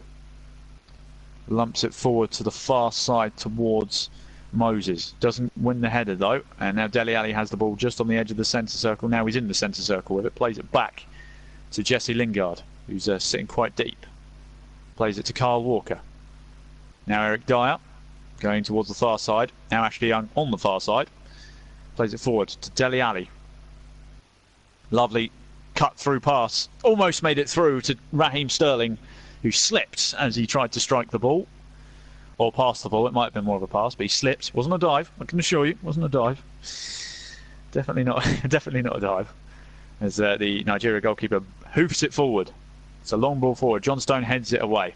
Eric Dyer flicks it on towards Jesse Lingard, but he can't quite get to it. Iwobi plays it to Idoy. Goodness me, I can't say that one. I can't say that name. I might just end up calling them by their numbers. Anyway, Omaru plays it to the far side. Iwobi.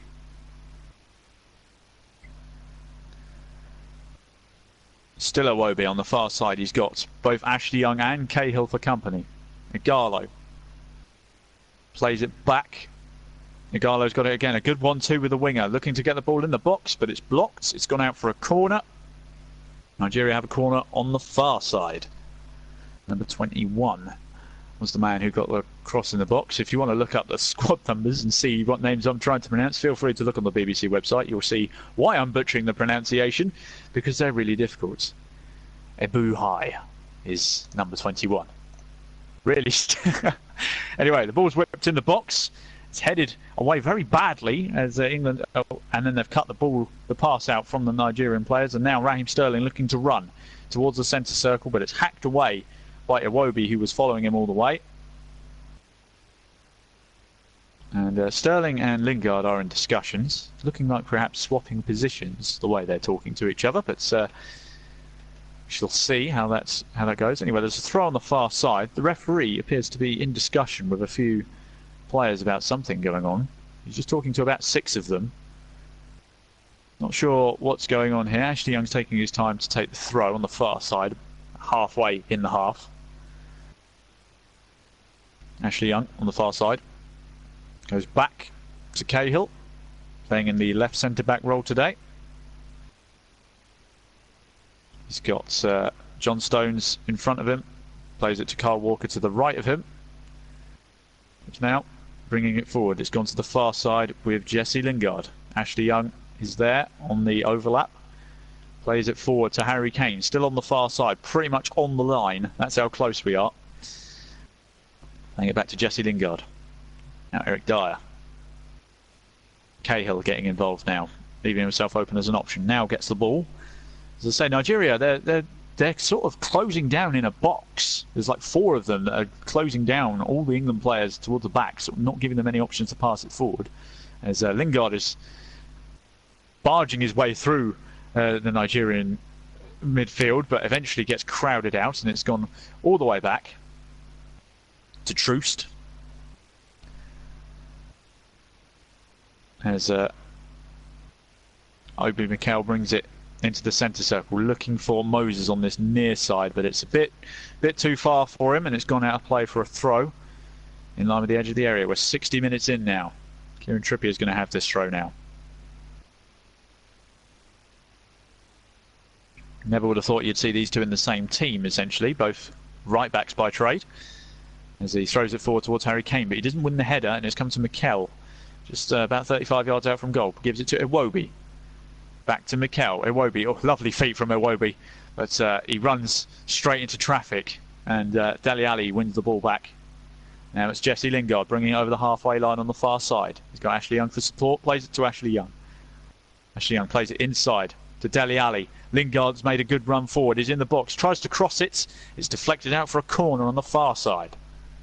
England just starting to get a grip of themselves in the second half. It's taken a while for them to warm up. Nigeria started at such an electric pace. It was very difficult to keep up with, but now England are starting to get their foothold again. England could really do, well, like everyone could do with a goal, let's face it, but a goal here would certainly help take the wind out of Nigeria's sails. Another good corner delivery would be appreciated. It's whipped in towards the centre of the box. It's headed just wide by Eric Dyer.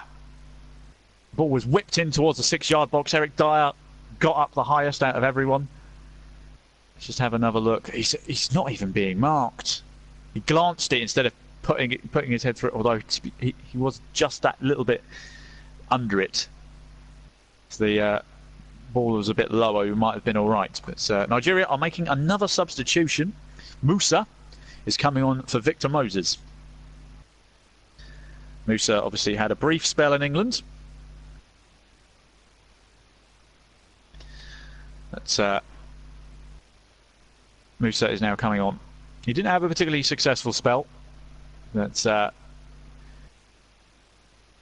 people in England will remember him. Well, sort of remember him. Anyway, as a false goal kick.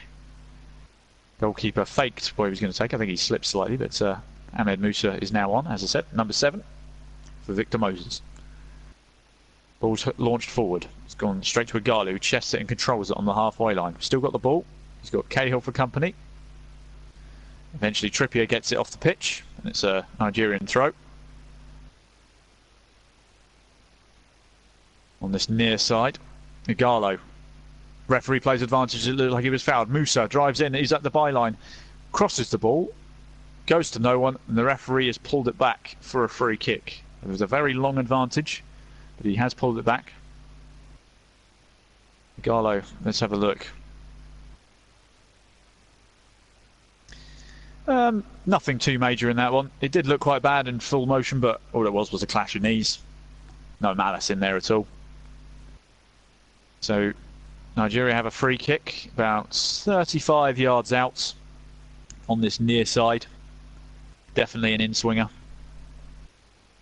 An in-swinging cross could cause all kinds of problems. Etebo is going to take this one.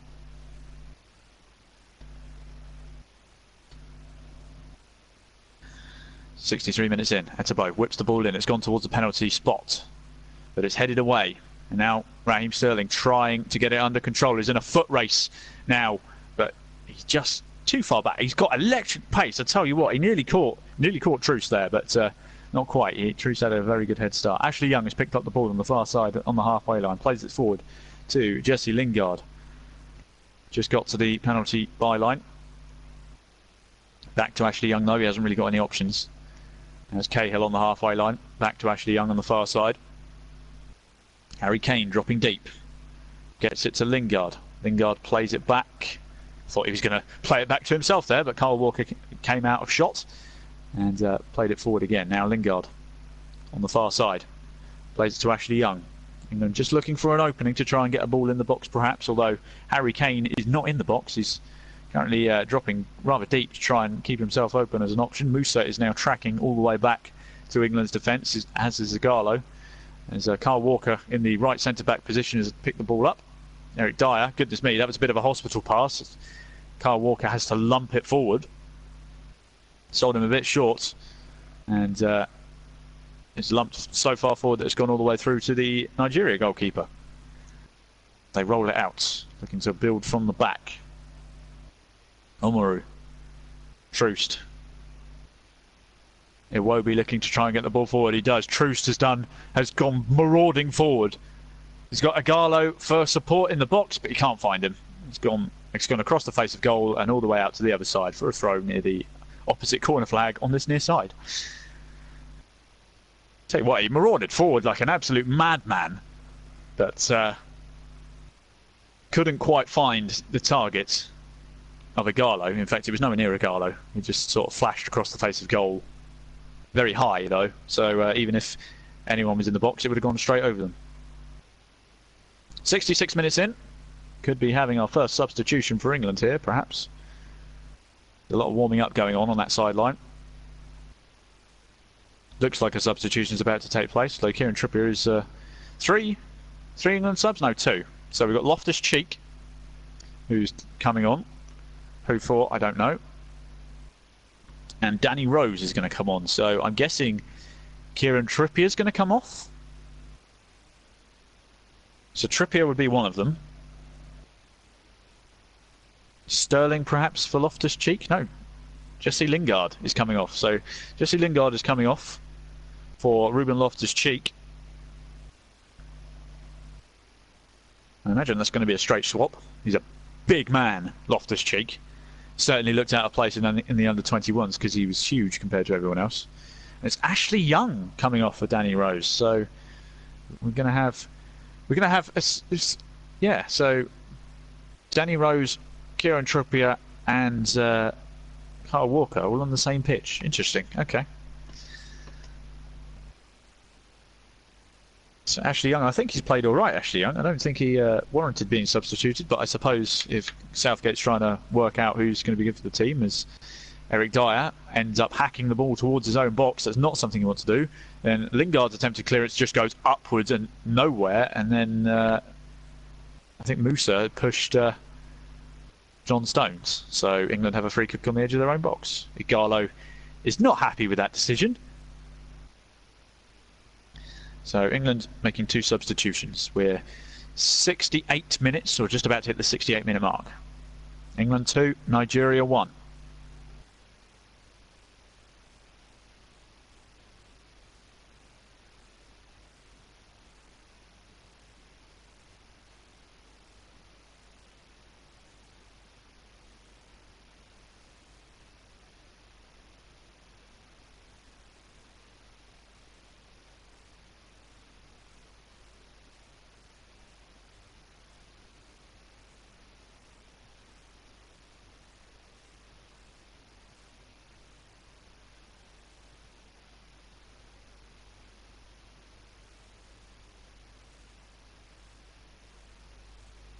his line has broken down, so I'm going to have to take over with the commentary now for the next. I'm afraid that we've lost Chris Whiteman. As soon as he comes back, we'll let you know, and we'll hand back to him. Unfortunately, the line's broken, so I'm going to have to take over for the last sort of few moments before he comes back. So I do apologise. He was doing well, and then we've lost him, unfortunately, and his line for some reason has gone down. Meanwhile, Pickford with the free kick for England, just outside the penalty area. He gets the ball forward. 68 minutes gone as I pick up the commentary for now anyway, and I hope you can hear me loud and clear. So, and the ball played back to Pickford now. England are back to attacking the goal to our right, as Chris will have said earlier on in the second half, and it's a real sad way that we've lost Chris there. Hopefully the Gremlins won't be for too long, and hopefully we'll get him back. But it's a real shame that we've lost him. That's an oh dear me, we've lost him there. But hopefully we'll get him back in time. Hopefully we'll get him back for the rest of the game, but until he comes back, it's JB commentating or taking over commentary as Nigeria come pushing forward for the shot there, and it just bounces in front of Jordan Pickford. It was a good effort. It's hard to tell from where I'm sitting at the moment with regards. So I think we've got Chris back now.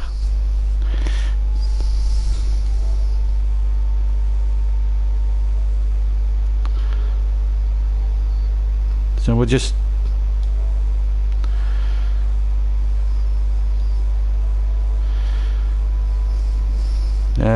bear with us a second or two. Right, I think he's back with us now. Apologies, people, my internet's Here's Chris Whiteman now to take you back for the second half. Apologies about the technical difficulties, ladies and gentlemen, but we are back. And all I seem to have missed is Cahill steamrolling into John Obi Mikel, so nothing too major here.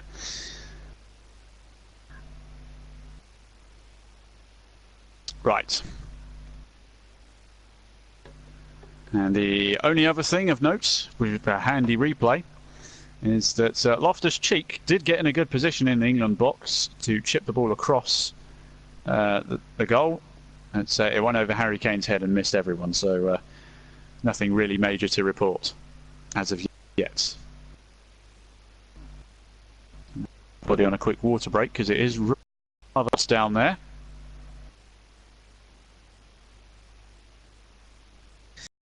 I don't mean to be biased, but Danny Welbeck, well, he's not the most exciting player. At least he might prove me wrong here and just go and score a worldie, but hey ho, we'll see. So 2 substitutions for England about to take effect. Harry Kane is coming off. So Harry Kane, he's got a goal to his name. So he is going to come off for Danny Welbeck. So is Danny Welbeck going to be the main striker? Danny Welbeck is the main striker for England. Goodness. Maybe we're going 2 up top because Marcus Rashford is also coming on. Let's have a look.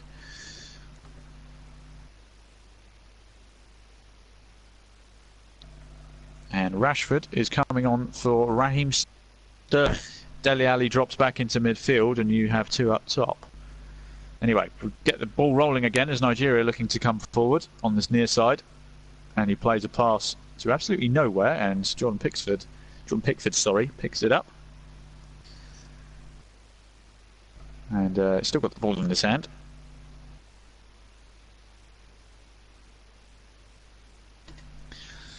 So Pickford puts the ball down, boots it long, 73.5 minutes in, and 2 more players have gone down, and another head collision between 2 Nigerian players. Goodness me, I need to communicate a bit better. Let's have a look. So Marcus Rashford sort of steps out of the Nigerian sandwich between 2 players and end up headbutting each other. So physios are back out again. It's the second time this has happened. So it's not really helping with the flow of the game anyway.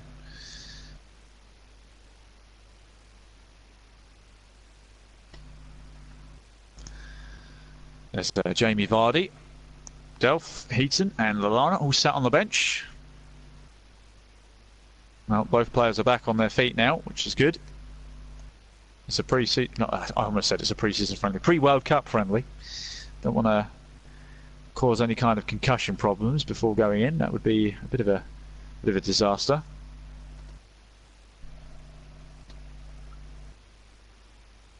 As it looks like we're going to have a drop ball here. About to hit the 75th minute, so 15 minutes for Rashford and Welbeck to try and impress Southgate and get into the first team. As Nigeria get their ball back from the drop ball, and we're off again. So Ebuhai, should I say, just on the far side. Plays it to Mikel, who wins a throw by kicking the ball off of Eric Dyer on the far side, just off the halfway line. John-Obi Mikel again. Oh goodness, that was a robust challenge from Danny Rose. Firm but fair. It's a throw to Nigeria on the halfway line.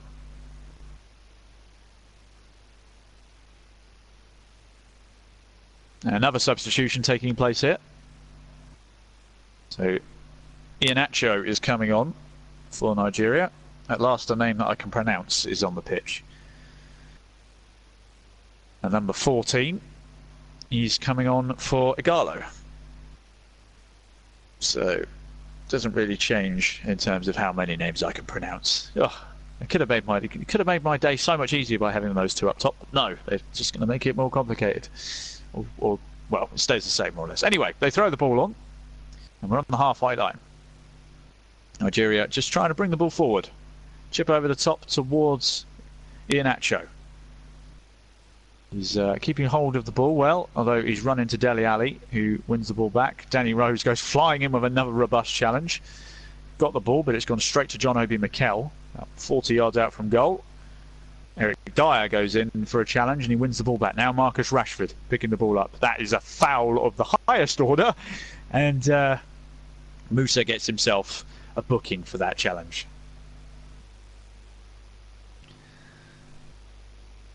Yeah, he was just breaking away. He passed the ball. Musa went flying in with a slide tackle from behind and picks himself up a booking. You have to do quite well for yourself to get booked in a friendly.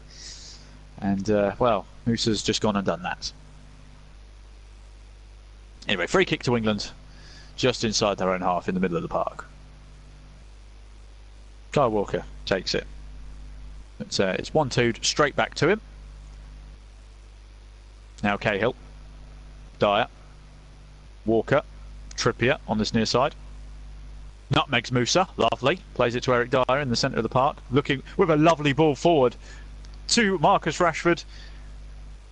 And it's slide tackled out of play by Ekong. Troost Ekong, should I say. Ekong is the name on the back of his shirt. Troost is what his first of double barrel name is. Anyway, Welbeck had an opportunity. Not Welbeck, Rashford. Sorry, getting myself in the muddle here. Anyway, it's an England corner. What's just happened is sort of not important now, as England look to try and score from another set piece. They do have that man mountain Loftus-Cheek to aim for in the middle, as Trippier sets himself to take the corner on this near side, whips it in towards the penalty spots. It's gone all the way back stick to John Stones, but he's miscontrolled it. Danny Rose also miscontrols it, falls over.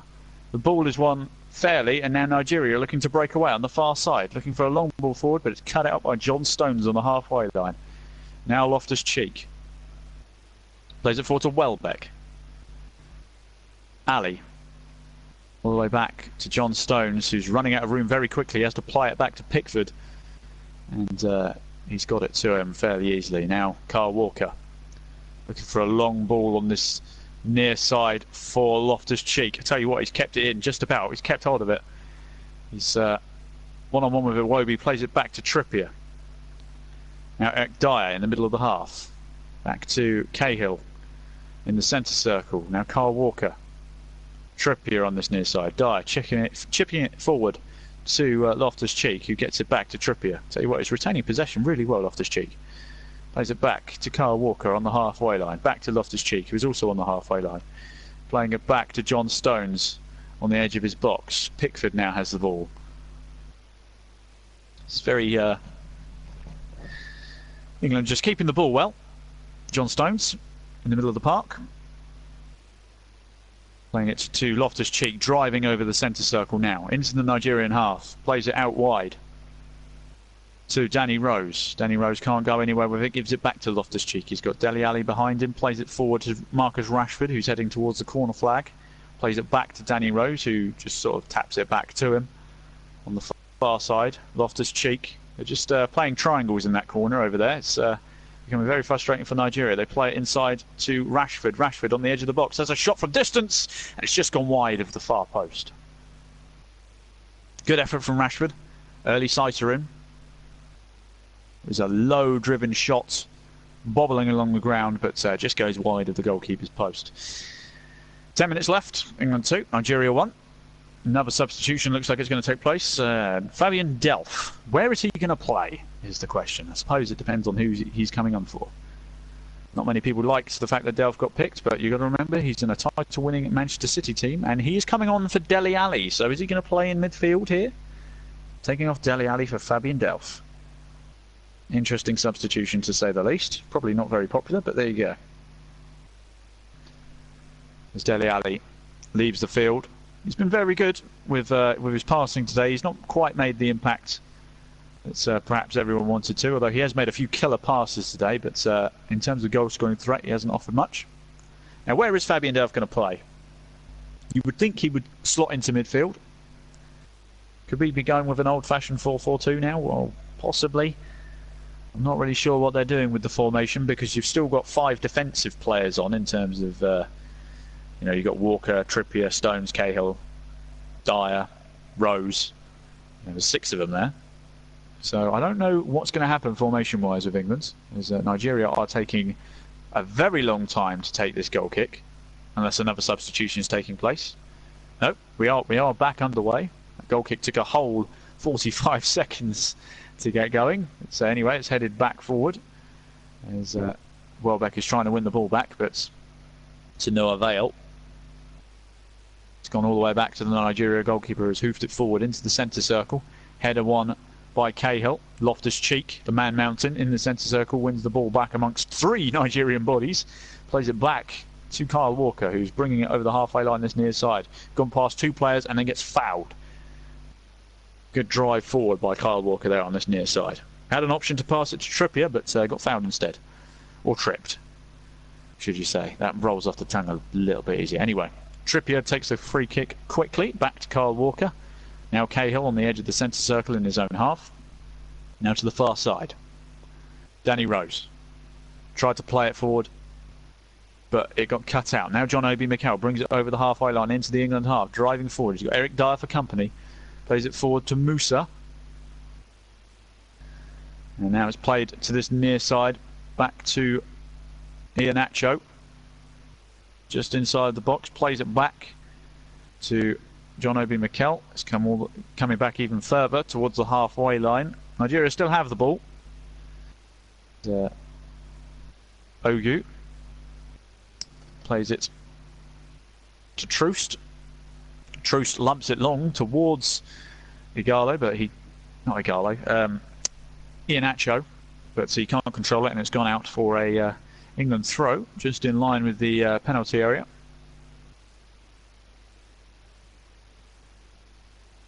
England taking their time now, I think, because we're towards the end of the game now. We're 83.5 minutes in. It's very warm today, so people not looking to overexert themselves too much in this heat. And I think Gareth Southgate can be pleased with what he's seen so far. The start of the second half might be a little bit of a concern. You know, being slow starters in the second half can be fatal, especially in tournaments. But Nigeria have been a lot better the second half. They've made a contest out of it. As Pickford launches the ball forward, Loftus-Cheek nods it down to Trippier, who's on this near side. Plays it to Rashford, who then plays a small through ball to Trippier, who's making the overlap run. Although Trippier has not done him any favours with that pass back, as Eric Dyer goes flying off the ball. Along with John Obi Mikel, both of them went for the ball, both completely missed it. Rather Rather entertaining, that one. As Ashley Young now has the ball. Not Ashley Young. Fabian Delph. Got to get used to him being back on the pitch. On the far side. Now it's Loftus-Cheek in the middle of the park. Dummies it to Kyle Walker. Now Loftus-Cheek again in the middle of the park. Looking to play a killer ball forward to Danny Welbeck, who gets pushed over surely. Nope, referee says no. Play on. As Iwobi picks up the ball. Tries to play it forward to Iheanacho, but it's nowhere near him. And Cahill has an easy job of picking it up. Plays it to John Stones in the middle. Now Eric Dyer just on the edge of the centre circle in England's half. Cahill. Delph. So Delph looks like he's playing as the left wing back. I think, or maybe Delph is at the left side of midfield. It's really difficult to tell. Maybe they're just all rotating wherever they please at the moment, because there's a lot of utility players in this squad. Anyway, it's back on the far side. This time Delph has the ball on the left side of England's midfield. Still has it. Plays it back to Cahill because he's running into a cul-de-sac. Cahill plays it back to Pickford, who's going to play the full 90. His first touch was horrendous and had to make up for an incoming Iheanacho by playing it straight back to Cahill. But they've got away with it, and now Kyle Walker's bringing it up this near side. He's bringing it forward into the Nigeria half. Plays it inside to Loftus-Cheek. Now Delph on the far side. Delph looking to chip the ball into the box towards Marcus Rashford, and it's headed over the bar.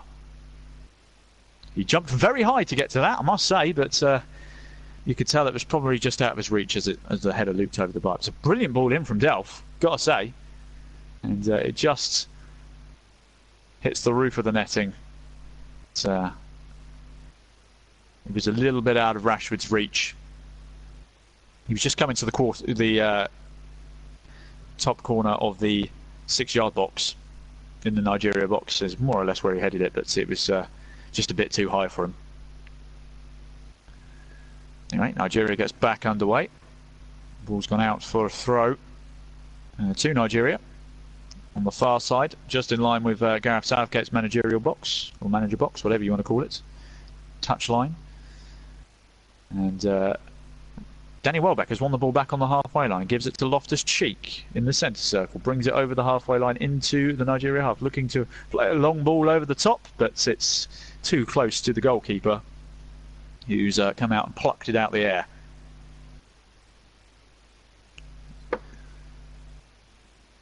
And now it's Iwobi on this near side, playing it forward to Iheanacho. Turns Eric Dyer inside out, cuts inside. He's now got Fabian Delph chasing him down. Plays it to Musa in the box. He's got John Stones for company. It's whipped in the box, but it's headed away by Cahill. Danger's not clear yet. So the right back of Nigeria is going to whip the ball in as Pickford comes out and punches. He's punched it so far that it's gone straight to the centre circle. That's a brilliant punch from Pickford. Might have actually picked up a foul for his troubles. Who was he jumping against? It was Musa who went in to contest it. But Pickford with the Superman punch, full on airborne. He was a good couple of feet off the ground. That punch was, as I said, it cleared it to the centre circle, which was quite impressive. The Vauxhall man of the match has gone to Gary Cahill, who obviously got a goal to his name and has played very well in defence. He's been a steady head. I'll open it up to the viewers today as well, the listeners, for People's Man of the Match. Absolutely anonymous. He's going for Trippier, and Russ has gone for Jesse Lingard. So plenty of options for Man of the Match. So Gary Cahill has got the TV's vote. I'll hand it over to John to decide the Man of the Match when the game finishes in just over 2 minutes' time. Anyway, England going down the far side as Danny Rose is driving forward. Gives it to Delph, who proceeds to get tackled just in line with the edge of the Nigeria box. And Welbeck is going to throw it in. He ends up throwing it all the way back to Gary Cahill. As I say, Nigeria are pressing quite high up the pitch now. I suppose they've got nothing else to lose with 2 minutes to go. Here's Kyle Walker just inside the England half. Plays it over the halfway line to Loftus-Cheek, who tries to drive forward, but it immediately gets cut out by Ogu. And here is Ogu playing it forward. Mikel in the centre circle. Plays it forward to Iheanacho. He's got Musa to the left of him. He's found I do. I've tried to pronounce that. I've pronounced Idu's name about 6-7 different ways this match. He's the number 2. He's playing left back for them. I haven't been able to pronounce his name somehow. Either way, Iwobi in the left wing position, just about halfway into England's half, hands the ball. Now Mikel just inside the centre circle. He's got Fabian Delph snapping at his heels. Plays it back to Troost. Now Iwobi looking to chip it forward towards Musa, but Musa's slipping as he's running, and it's gone all the way. He's just going to run the clock down a bit, dribbling on the edge of his 6-yard box. We've got 4 seconds left. Probably going to be, I would imagine, 2 minutes of added time, my guess. 4 minutes added time as Delph brings the ball forward over the halfway line, looking to... Well, he didn't really do anything with it. He just sort of ran into all the Nigerian bodies and lost the ball in the middle of the park. So they've got 4 minutes added time. Probably deep in his own half, dropping back to try and get the team going, but there's no real pace left in the game. Everyone's probably very tired. It's been a very energetic second half, I must say, up until say the last 10 minutes or so, where pace has waned a little. As Nigeria still playing the ball around at the back in their own half, just on the edge of the centre circle now. So they're looking to bring the ball forward. As it's knocked long and into the corner, the near side corner, where Musa has wonderful first touch. He's whipped it in the box towards Iheanacho, but he can't get there. Ball's come to not Raheem Sterling, Danny Welbeck on the edge of the box, of his own box. He's won the ball well though, plays it to Eric Dyer. Now Delph, just on this far side. Delph is running out of options here. He's been chased down again by 4 Nigerian players. They are literally boxing England in at every opportunity. As Pickford is forced to launch it long, and the ball's gone all the way back to the Nigerian goalkeeper. Now Troost. Troost again, inside his own half, just coming up to the centre circle. Mikel. Ido. Or I do, or whatever, the number 2. I'll just end up calling him number 2. It's headed away as it's tried to be chipped over the top, and now Loftus-Cheek. He's found Danny Welbeck on this near side. That hasn't really got anyone to beat. A Nigerian player has got back. Welbeck's in the box. He's laid it back to Loftus-Cheek on the edge of the box, who tries to chip it across. Rashford tries to hack it back. It's come back to Fabian Delph, and there's a flag up. Ah, dear oh dear. I think it was offside in the end.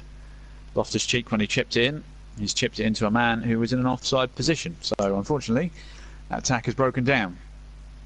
Nigeria have a offside free kick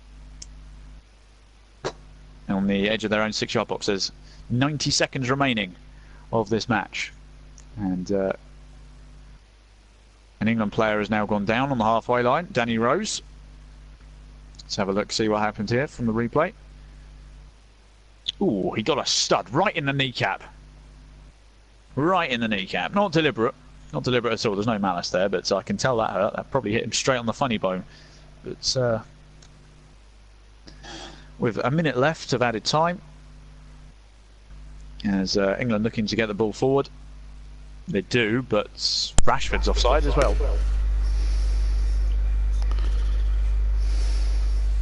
So we've got 45 seconds left. Nigeria looking to pump the ball long. Goalkeeper hoofs it long. Headed away by Cahill. Earning his money with the man of the match. And again Cahill heads another long ball away. Iwobi on the far side. There's a quick 1-2. Musa 30 yards out from goal. England just crowding out Nigeria now. 15 seconds left. Nigeria have won the ball back just on the edge of the centre circle. They've got 10 seconds to get the ball forward. They're looking for Musa.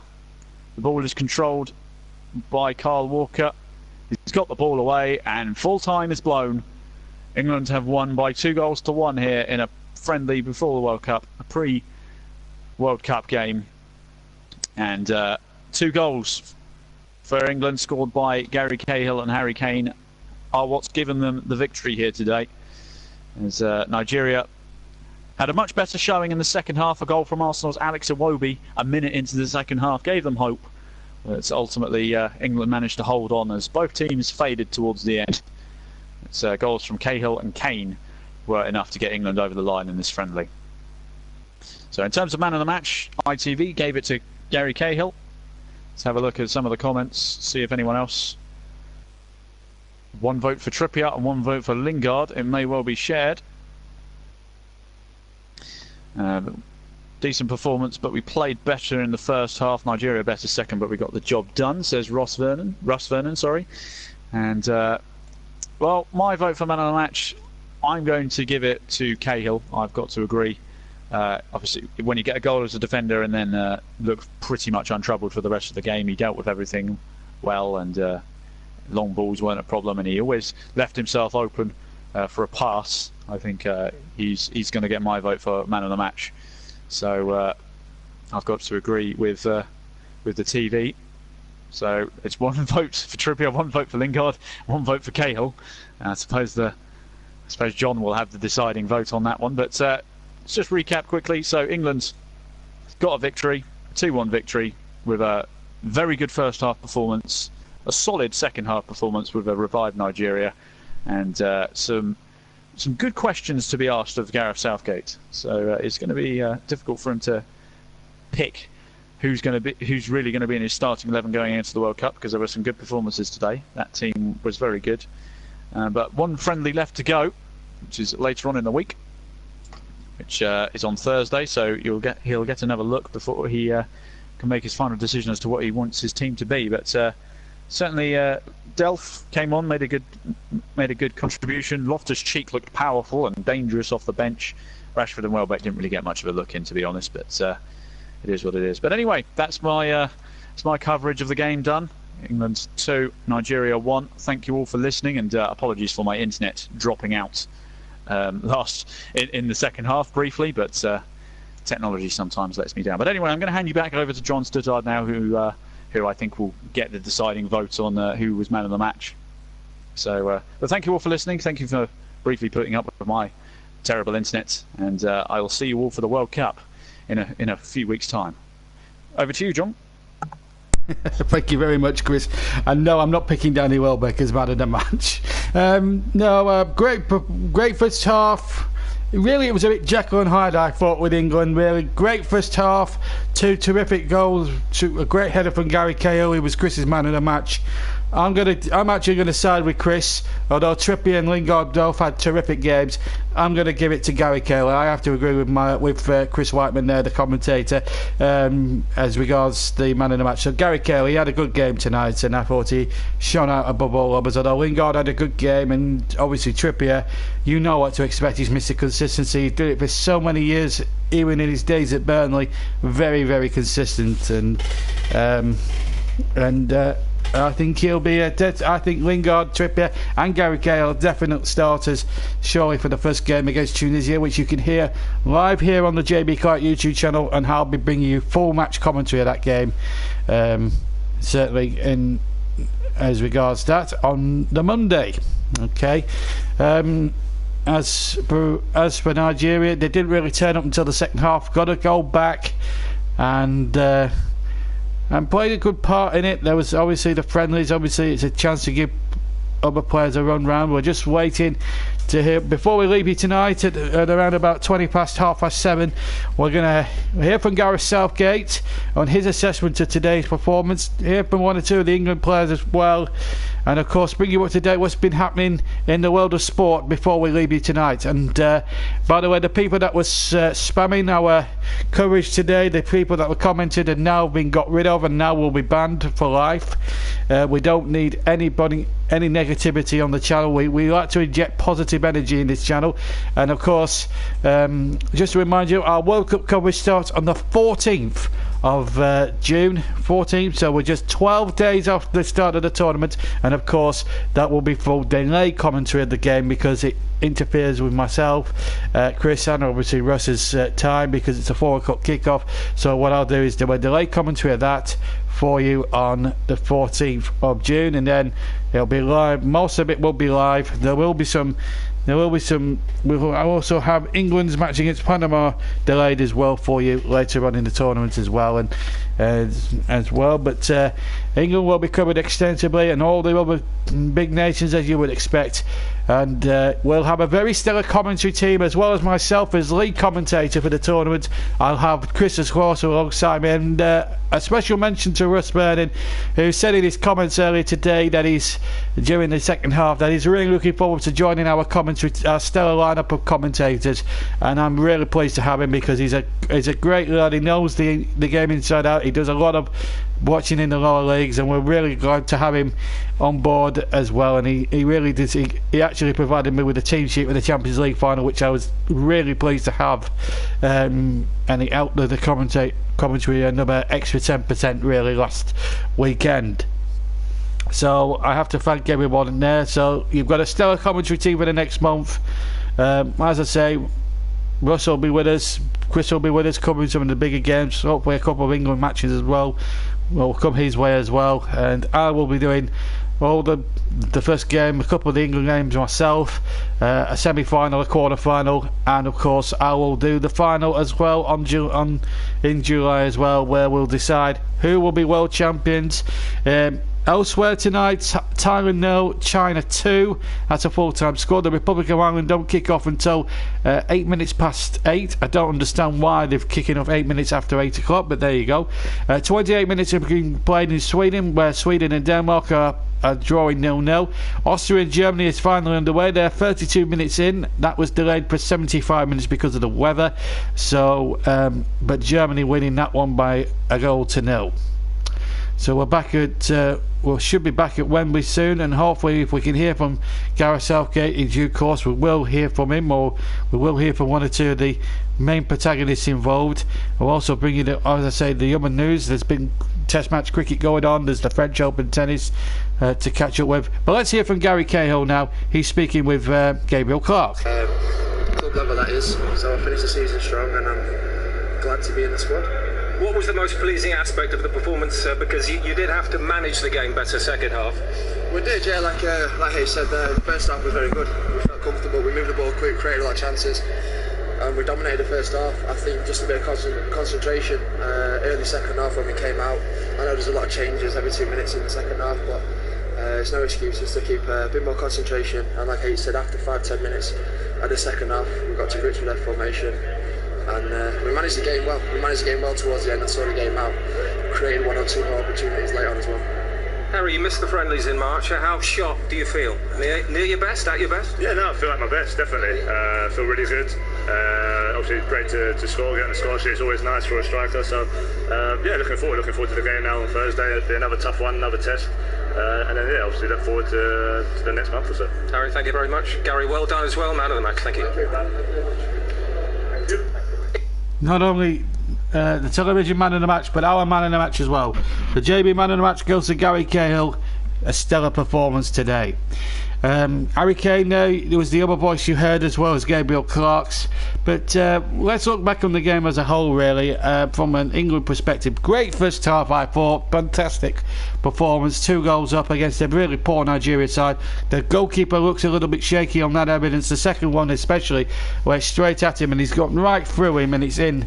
Not as catastrophic, of course, as poor Loris Karius last week in the European Cup final, but it was almost sort of a carbon copy, really, unfortunately. But a wonderful performance first half. Second half we dozed off a bit and we had chances to put the game away, but we let Nigeria back on in it a little bit. This is how the goal came. Alex Iwobi of Arsenal with the goal in this particular aspect. A great build up again, and they just play the ball around patiently, and a good through ball there. Iwobi takes it on the chest and hits it there. Oh, well, it's almost off the post. Pickford's got no chance, really.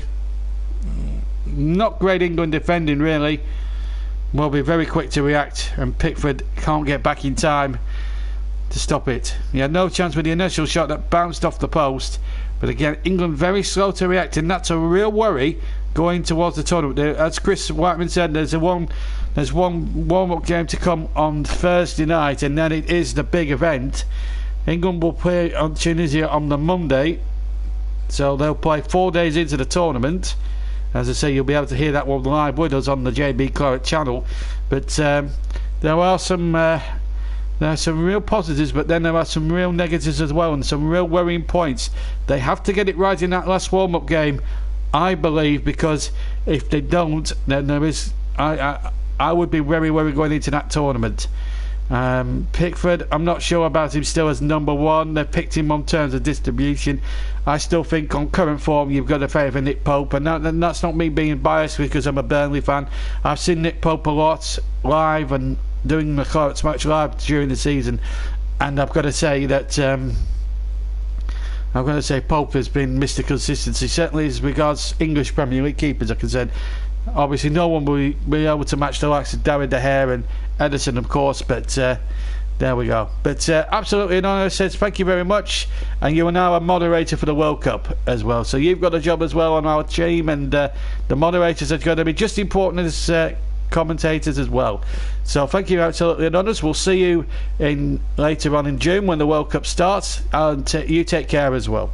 As Russ Barossi says, I go for Nick Pope as first choice keeper for the World Cup, and I would not disagree with you at all, Russ. You know your football as well as I do, and Russ obviously goes to watch a lot of games. Big Leeds fan, watches Rotherham and not where he comes from, and he knows the lower league scene better than I do, funnily enough, as we cover a lot of the big games here on the YouTube channel. But we will endeavour as well, and the plans as well for next season, we'll tell you more about that as well. As well as the World Cup coverage, we'll be focusing on the fixture list as well. That will come out during the tournament, and of course there's a draw for the second qualifying round for the Europa League, which will be a lot of interest to Burnley fans, so we'll keep our beady eye on that. We'll hear from Gareth Southgate. We'll talk as well in full at full length, of course. Russ is going to 42 games, which is quite a lot when we're covering as well. So this is the situation. England at the World Cup, it's a big opportunity here, and I can't believe. I mean, it would be unbelievable. I remember Tunisia, Panama, and Belgium to come in the 3 games, but I'd like to know that really. Well, everyone on the comments saying Nick Pope, I've had my share on.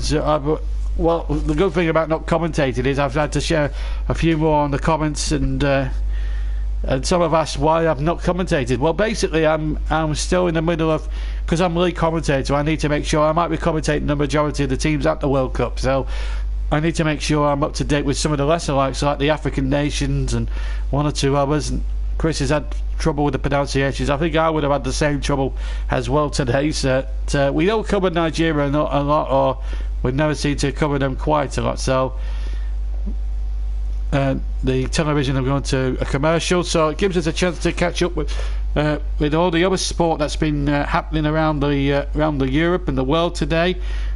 Latest scores: Austria 0, Germany 1. That's been played now for 39 minutes.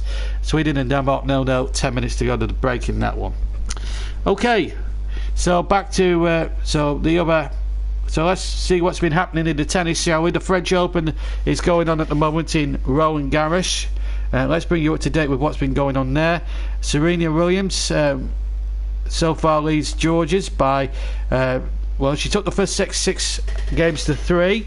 She currently leads by 3, and now is 1 game away from facing Maria Sharapova in the 4th round. Earlier today, unfortunately, Kyle Edmund's bid to become the first Brit for quite some time to win, first Brit possibly ever to win the French Open, was ended by Fabio Fognini of Italy. He was beaten 6-3, 4-6, 3-6, 6-4, 6-4, and out. Chris, thank you very much for your commentary. You're going to enjoy your burgers and enjoy your evening as well. Okay. Rafael Nadal beat Richard Gasquet, so he's into the last 16. Sharapova, Simona Halep, Gabriel Muguruza all win on day 7.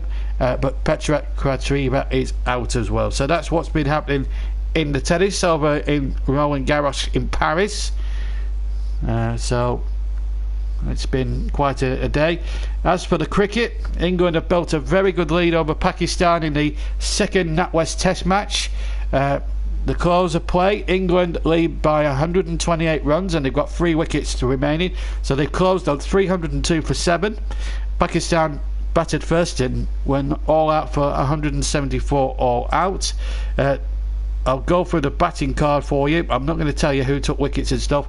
Cook was out for 46, then Jennings out for 29, Root was out for 45, Best was out for 49, Marlon was out for 28, Bairstow for 21, Josh Butler is the man not out on 34 at the moment, Wilkes went for 17, Curran is currently not out on 16. There have been 17 extras, 302 for 7 there, and but no one has got to 50 yet, but still a very handy 302 and 120 and a handy 128 run lead at Headingley in Leeds. Okay, so that's the cricket up to date with as regards that. And of course yesterday Leeds, after 3 months, only set Paul Heckingbottom as head coach. I think Leeds have been very impatient there in second their manager there. I think he hadn't had a chance to do a transfer window. I think you should have judged him after a transfer window. And I think that's a real shame that he's gone. He was in a very good job at Barnsley, where he left, and they ended up getting relegated, and Paul Heckingbottom has paid the price. Well, I'm not sure if you could say that really. He wasn't given a chance. 3 months is absolutely disgraceful, and I think Leeds as chairman have pulled the trigger too early. Whether they had a thing in mind, I don't know. Marcelo Bielsa is the odds-on favourite apparently to replace Heckingbottom, but I'm really disappointed that you feel for Paul Heckingbottom. What is he supposed to do? He's not had a transfer window, he's not had anything at all, and that is disgraceful. Don't forget Soccer Aid on the Sunday the 10th of June. We may well give you commentary from that as a little teaser for the World Cup as well, get you in the mood for that one as well. So that's coming up as well. So let's hear from Gareth Southgate again with Gabriel Clark. Agility. Well, I think we played really well with the ball especially, and created a lot of good chances, far more good situations than we've had in our recent games, so I was really pleased with that. Deservedly a couple of goals to the good at half time, I think. Did the Nigeria goal set you back more than it might have? Well, I think the period just leading up to it, they changed their system. It took us a little while to work out how to deal with that. Once we'd done that, I think we managed the game pretty well, but there was just a sort of 7 or 8 minute period where we hadn't quite worked out how to adjust, and actually what that did do, it meant there was a lift in the game that we had to cope with and manage, and that was a decent exercise for us, although you'd rather it was more comfortable.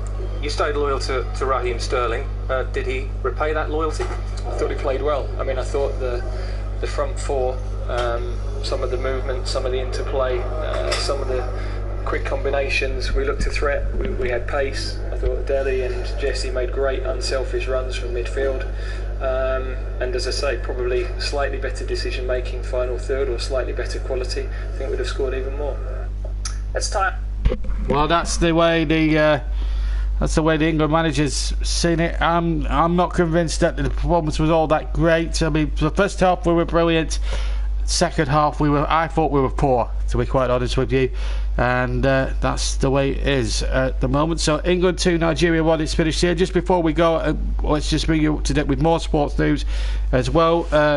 Now in the derby at Epsom, it was derby day today, and Warrington of course beat Wigan to reach the Challenge Cup semi-finals with a terrific victory, of course, 23-0. Can you believe that? Wigan out of the Challenge Cup, a tournament that dominated for so many years, dumped out 23 points to 0. So Warrington kept a clean sheet against the mighty Wigan Warriors. It's Warrington Wolves through to the semi-finals, and they will be played at Bolton later on in the summer. 3 first half tries were enough to send Warrington through, and Catalan Dragons and Leeds Rhinos of course are through there as well. and Sunday 5th of August. They'll both be played as a double header.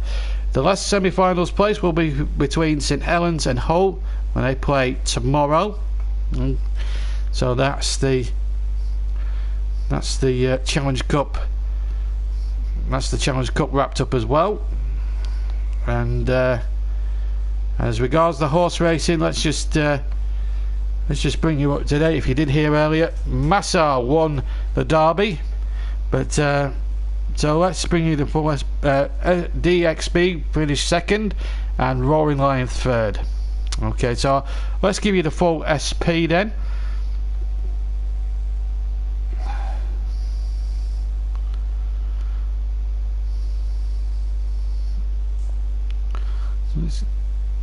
So let's give you the full SPs. Number one, so the Derby one was number 6 was Massar 16-1. Second, number 2, DXB was 20-1.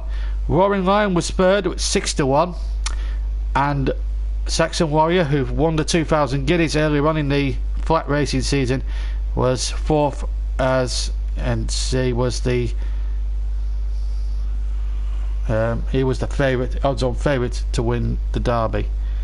So no opportunity for a triple crown to emulate Nijinsky, who won the 2,000 guineas, the Derby, and of course the St Ledger, like he did back in 1970. So unfortunately, no win for Saxon Warrior in the Derby today, and it was a first win, in fact, for the Godolphin stable in the Derby, and they'd never done that. And he was ridden, of course, the winner by William Buick, who's claimed the first Derby triumph as well. He's won a couple of winners on the St Ledger, but he's never ever won the Derby until today. So well done to him as well, the winning rider. So that brings us to the end of our coverage of England against Nigeria today. Don't forget, 14th of June we start the climax to Let's Win a very long season on the JB Clark YouTube channel. It's got another 4 more weeks to run. Full coverage of the World Cup 2018 from Russia. We kick off with the opening game and we'll have full delayed commentary of that, which kicks up, of course, at 4. That's Russia, of course, involved in that one as the hosts. And then obviously we'll have England live on the Monday. We'll have all the weekends. We'll have most of the weekends, this weekend's matches from the World Cup live, and of course England live on Monday as they take on Tunisia in the first of their group games as well. And of course we'll have comprehensive coverage throughout the first week and all the other weeks, and of course as well. Although I won't be around during the second and third group games a lot of the time because I'll be working, but I will be back for the weekend stuff, and of course quarters, semis, and the final, of course. And not to mention, and I will be there. But I will be doing the majority of the games live for you. Russ will be joining our team. So too will our commentator tonight, Chris Whiteman. I'd like to thank him for his commentary and his contribution tonight. I hope the interference that he had with his commentary line breaking down, I hope that didn't spoil the enjoyment of the match for yourselves as much as anything. For that. Russ says thank you very much. Well, you will be joining ourselves and you'll be getting the plaudits yourself when you start commentating when the World Cup begins, Russ. So we're quite pleased to have you on board. As I say, I will give you more details on the coverage. Myself, Russ and Chris will be getting together for a chat just before the World Cup, and we'll be allocating games as we go along. But thank you very much, guys, for today, and we'll see you on the 14th of June for a month of real high-octane commentaries only here on the JB Clark YouTube channel. It's the only place to be. Forget Radio 5, forget TalkSport. The JB Clark channel is the place to be for all your World Cup commentaries. Anyway, see you then on June the 14th. But from me, JB, and from Chris, of course, have a really good evening, and we'll see you for the start of the World Cup. Until then, take care. Bye-bye.